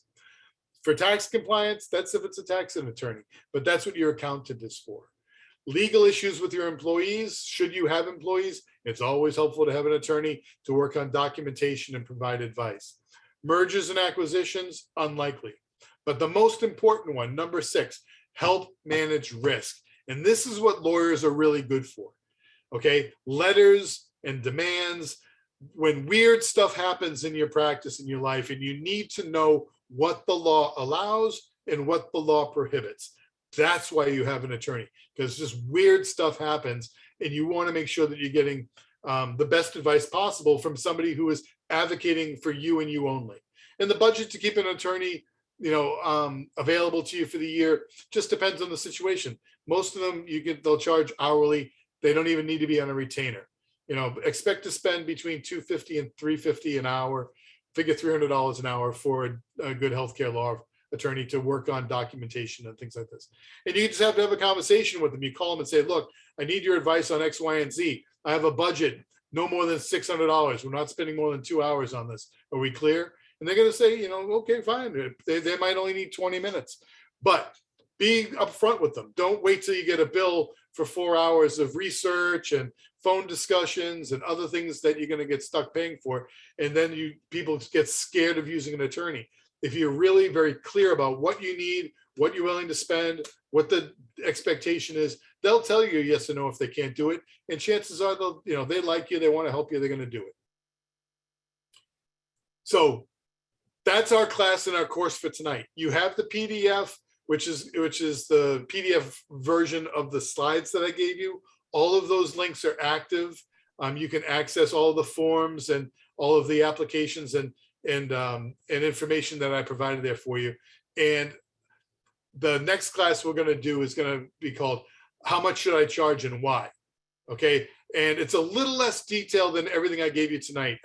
I felt like I wanted to put all this information in one place, and even if we run a little bit long, at least you'll know where to find it. You'll have it, and not piecemeal. But I do want to do a class on how much should I charge and why, because I find it's one of the number one things that healthcare providers, acupuncturists and specifically, sometimes don't understand. What should I charge for my services? What's fair? What's not? But I really want to take you through the how much should I charge and why. It's important that you understand how to structure your service fees to make sure that you cover your financial responsibilities to keep your office open. That might tell you I'm charging more than I need to, so I'm on some accelerated plan to retirement, or I'm charging just under what I should be, and I wonder why I'm losing ground every month. I can't seem to save any money. But there's some pure, there's ways to formulate that so that you know exactly what you're making and what you should charge, so that you're always able to be productive and earn what you need. Okay. And I say that only because I include here, understanding your personal and business expenses is needed before you can determine your service fees. And oftentimes people just have a number. I'm going to charge $80. They don't know how much their rent is. They don't know how much their insurance is. They don't know what they're spending for other things in their office. I don't want to say ridiculous is probably the right word, but it certainly doesn't make any sense from a business perspective to have a number in mind without doing an analysis of what the service costs are to keep your business open. Okay. And so I just say, next class, we'll talk about how much should I charge and why. Let me break it down for you. We'll make it easy to understand, and you'll have a template going forward where you know exactly what's required for your patients to make sure that you're financially able to keep your doors open. Okay, that date will come in February. Natalia will probably let you know a few weeks or a month in advance, when that class is, and I hope to see everybody there. Yes, David, thank you so much. So we're gonna set up that class in February 27th. It's a Monday night at 7 p.m. Eastern Standard Time, and we're gonna be pairing that with Business Budgeting 101. And then in January, we're gonna do Bookkeeping 101, also at the end of the month. But everyone should be able to get our FASOMA emails. So you'll get notified via email or follow us on social media. We're always posting our webinars on there as well.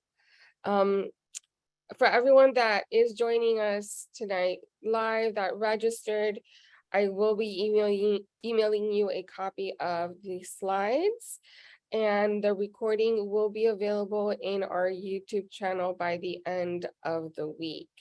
And David, we've gotten some really great feedback. Dickie joined us tonight and he says, what a wonderful and powerful course. Thank you, David. Thanks, Dickie. And we do have a couple of questions that have come in. Sounds good. And I apologize. It looks like I ran about 10 minutes long on us, but I'm happy to take questions. All right. So the first one is about practicing from your home. Do you need to get a business license, and are you required to have ADA compliant access and bathrooms, halls, etc., or other special considerations? So yes, you can work from your house. Yes, you need a local business license.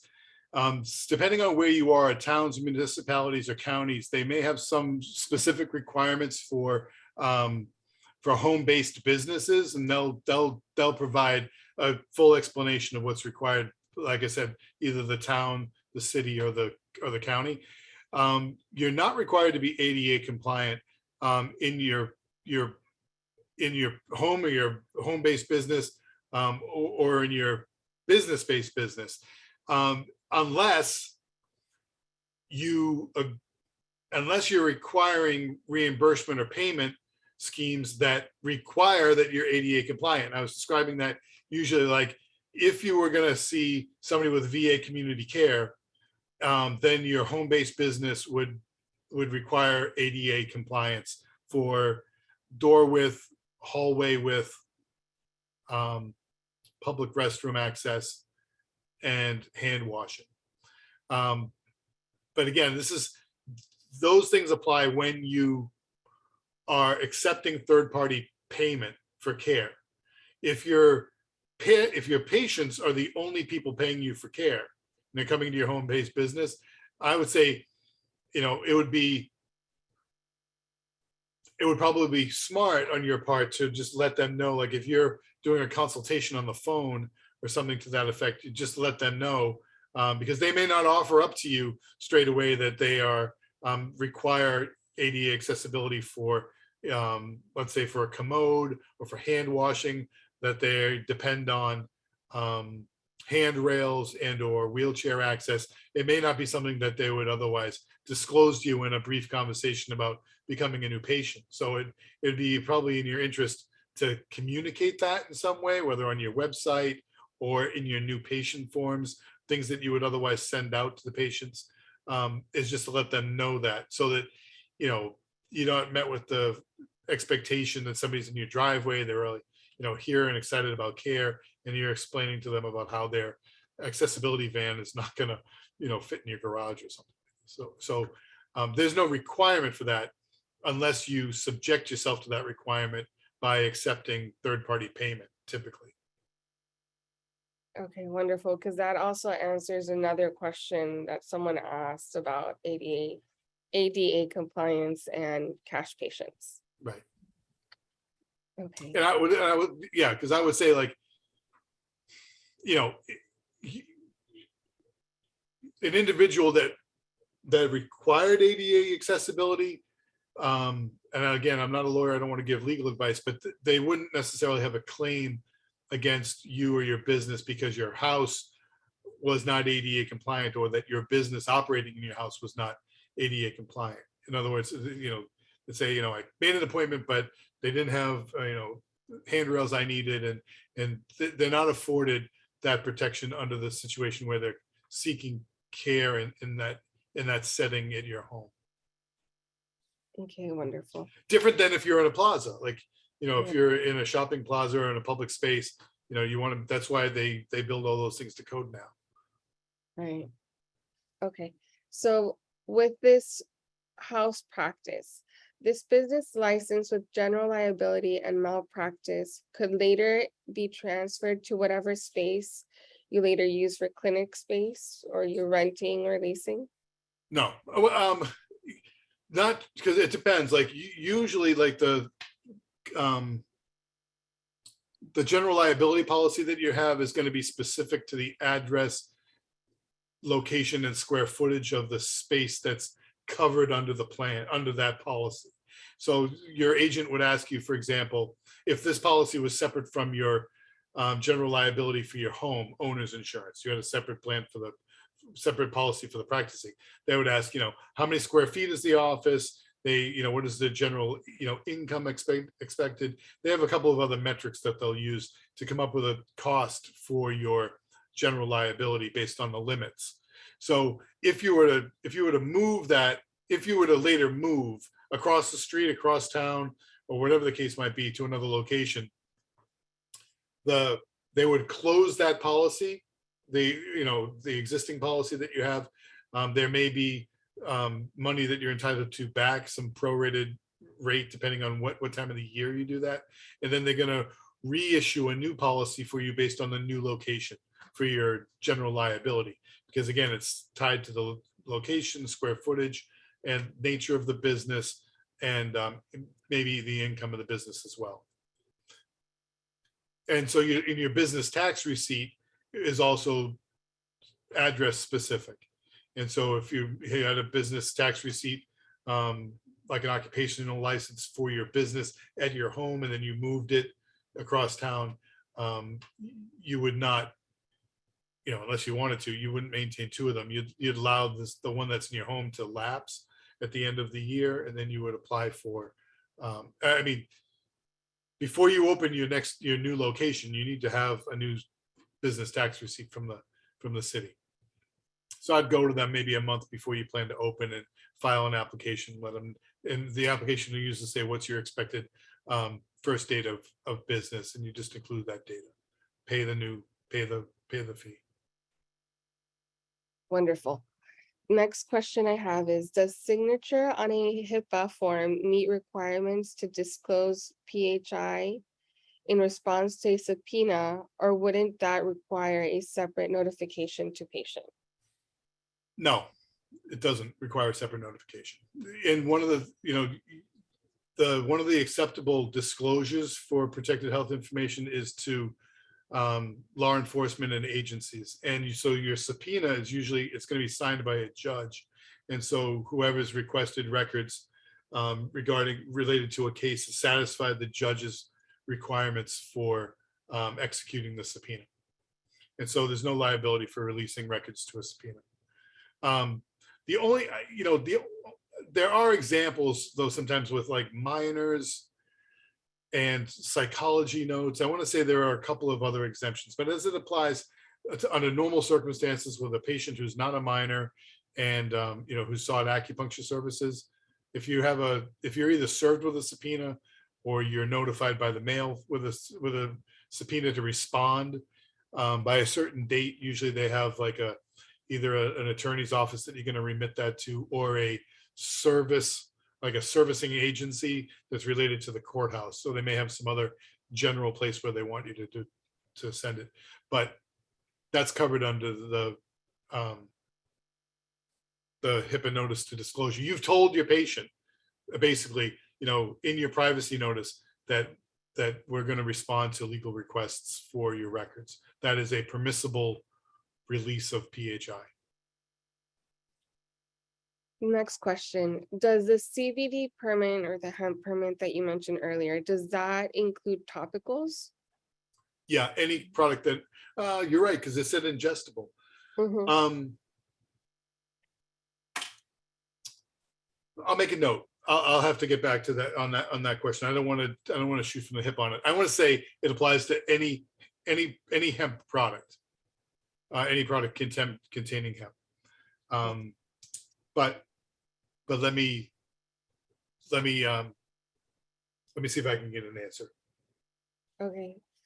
Do Mary. you know who that? Do you know who? You don't have Yeah. to tell me who asked, but if I send the information to you, Natalia, can you get it to the Yes. person who asked? I should be able to, yes. Okay, so thank you for the question, and I want to double check. I can call the Department of Agriculture and ask, and they'll be very clear about it. Okay, perfect. Let me just make sure I type in their name before I forget. Okay, and next question. Can you talk about the biomedical waste generator permit exemption? What is the best way to provide documentation from the previous 12 months? Yep. If we're starting, do we have to submit the application and pay the initial permit fee? Yeah. And the third part is, That's okay. do we need to do this before we start our practice? So, well, yes. Okay. So the application for the BioMed generating permit should be completed as soon as possible. And I think on the application will ask you, what is your start date? Okay. And so just include that there. You have to pay the permit fee for the first year. And the exemption only applies based on generating less than 25 pounds a month. That only applies in month 13 or in year 2. Okay. And so your question about what's the best way to document that is that there is and actually, let me just grab my book. I'll show you.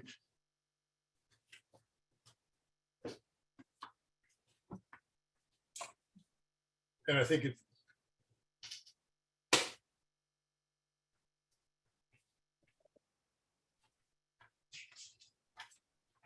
if you go to your local Department of Health, or a county health department, depending on how it's done in your area of the state, they'll have an application for your generated permit, and they'll also have this. If you can, Oh, no, it's a little blurry. yeah, I'm sorry if I can get back over here. No. Oh, you know why? Because it's picking up as a background. Okay, it's called transport log non-regular pickups. And basically what it is it's a log that's provided from the Department of Health, because they want you to track how much waste you're generating. Okay, and it's going to ask if it was pickup or mailed, how many pounds you did this month, and then have somebody initial that. And you need to keep a service record of it. Go back as far as you can. If it's new to you, you'll start month 1, and it's called transport log : non-regular pickups. And it's a form that you can fill out, like put your practice name on there and other details, and it allows you to put in what year, and then it's pre-printed for January through December. And so it's helpful is if you keep that log in your red book with your biomedical waste plan. And it's helpful, and what I did on mine, just so if you don't have a scale in the office, I can usually just put like, this month I generated as a space for it, how much in this month in pounds. I'll put 1 pound, 1 pound, 1 pound, 1 pound, half pound, half pound, half pound. And so you can kind of see how that waste is being generated. Mm-hmm. Okay. And then at some point it's going to say, for pickup or mail. So maybe after like 4 months, you get about, 5.5 pounds of sharps in this gallon jug. It's ready for, it's relatively full. It's at the fill line. And then you're going to put a date that it was mailed and the aggregate weight that's in it. So you can just go back. So if you have only 1 sharps in the office, or multiple sharps, you just say, when was the last time the one that I'm replacing, when was the last time that was mailed? And then you can count up the weight in the meantime. And so yes, there is a way to do it. The Department of Health has a form that they want you to use to do this. If they came in your office and you didn't have that form completed, and you were a low generator, they probably wouldn't give you a lot of grief. But if you're trying to exert your exemption, it's always helpful to have documentation to back it up. Okay, because then they might ask you for it. But typically what I would do is when your permit is expiring at the end of that first year, is that what you want to do is reapply, and then on the application it's going to ask for a place for exemption. And so I would just, on a separate piece of letterhead attached to it, say, put in the date, dear sir, madam, I'd like to exert my exemption privileges under 64E16. We're a acupuncture office that generates less than 25 pounds a month of medical waste. What's the right term? Sharps and biomedical, or just say biomedical waste. Monthly, and say sort of an accurate. Last month we generated 4.5 pounds. You know what I mean? And just sincerely, the clinic, and so when you send your application in, you're applying for exemption. Do not send the $25 that they want for your annual fee, and just see if they approve it. You'll get a letter back. They have a form letter that they send you. We've approved your exemption from biomedical waste generated permit. By the way, we want to remind you that you're still responsible for following all the standards and protocols, and that you're still subject to inspection. They'll let you know that. But you don't have to pay the permit fee. Okay. Perfect. Thank you. And we have 2 more questions. Thanks. I sent in several anonymous questions. Thank you. No, this is just a thank you. So thank you very much. I'll take my thank yous. Thank you. And for general liability insurance, does Schlitt Services also provide those plans? I believe so, correct? I'm sorry? General liability insurance, does Schlitt Services also provide those plans? for general liability, they do. Yeah. And they're really great. They're very nice. Yep, very nice. They're very helpful. They'll answer a lot of questions, very patient. Yeah. And so they do general liability and professional liability. Mhm. And car insurance also, I know Ellen has had really good deals through them for car insurance, so you can talk to them about. They also, I mean, now they also have some disability health plans as well. It They can be very do, important if you're, you know, to protect your income. If you don't have any disability health insurance, you qualify under the group plan for FSOMA. correct, yes. That's a new benefit that we rolled out this year. All right, everything else is great feedback, wonderful, your wealth of information, I agree. Thank you, David, so much. Okay, for I your really time. enjoyed presenting. I hope I didn't make it too speedy and too drone on and on and on. I was hoping there would be just enough of the juicy stuff to kind of you know, give you something you can go back and read through it at your own pace. And if other questions come to mind, you can use David at fsoma.org as my as a website, pardon me, an email address for me, and I'll do what I can to answer those questions directly. Okay. Yes, and we will hopefully see everyone next year for Bookkeeping 101 at the end of January. Very important. It's going to be done with Don Gonzalez, who's an excellent bookkeeper. Taught me a lot of what I know about bookkeeping, and we're going to use that information and build on that so that you guys can get your arms around exactly, you know, where is my income coming from? Where are my expenses? Have I accounted for paying myself? Have I accounted for paying my retirement? In each and every single encounter, you want to have some fraction of the expense built into that to make sure that it's covering those things. And then we exercise some discipline to make sure that that money winds up in the right pot. You know, you're gonna have a handful of coins. You're gonna be like, pot number one, pot number two, this is for the rent, this is for the lights, this is for the car insurance, this is for my oil change, this is for my haircut, this is, you know, all the way down to this is for my 401k. You know, every single dollar, you just, as long as you know where it's coming from and how it's being spent, you'll stay on the right side of successful. Okay.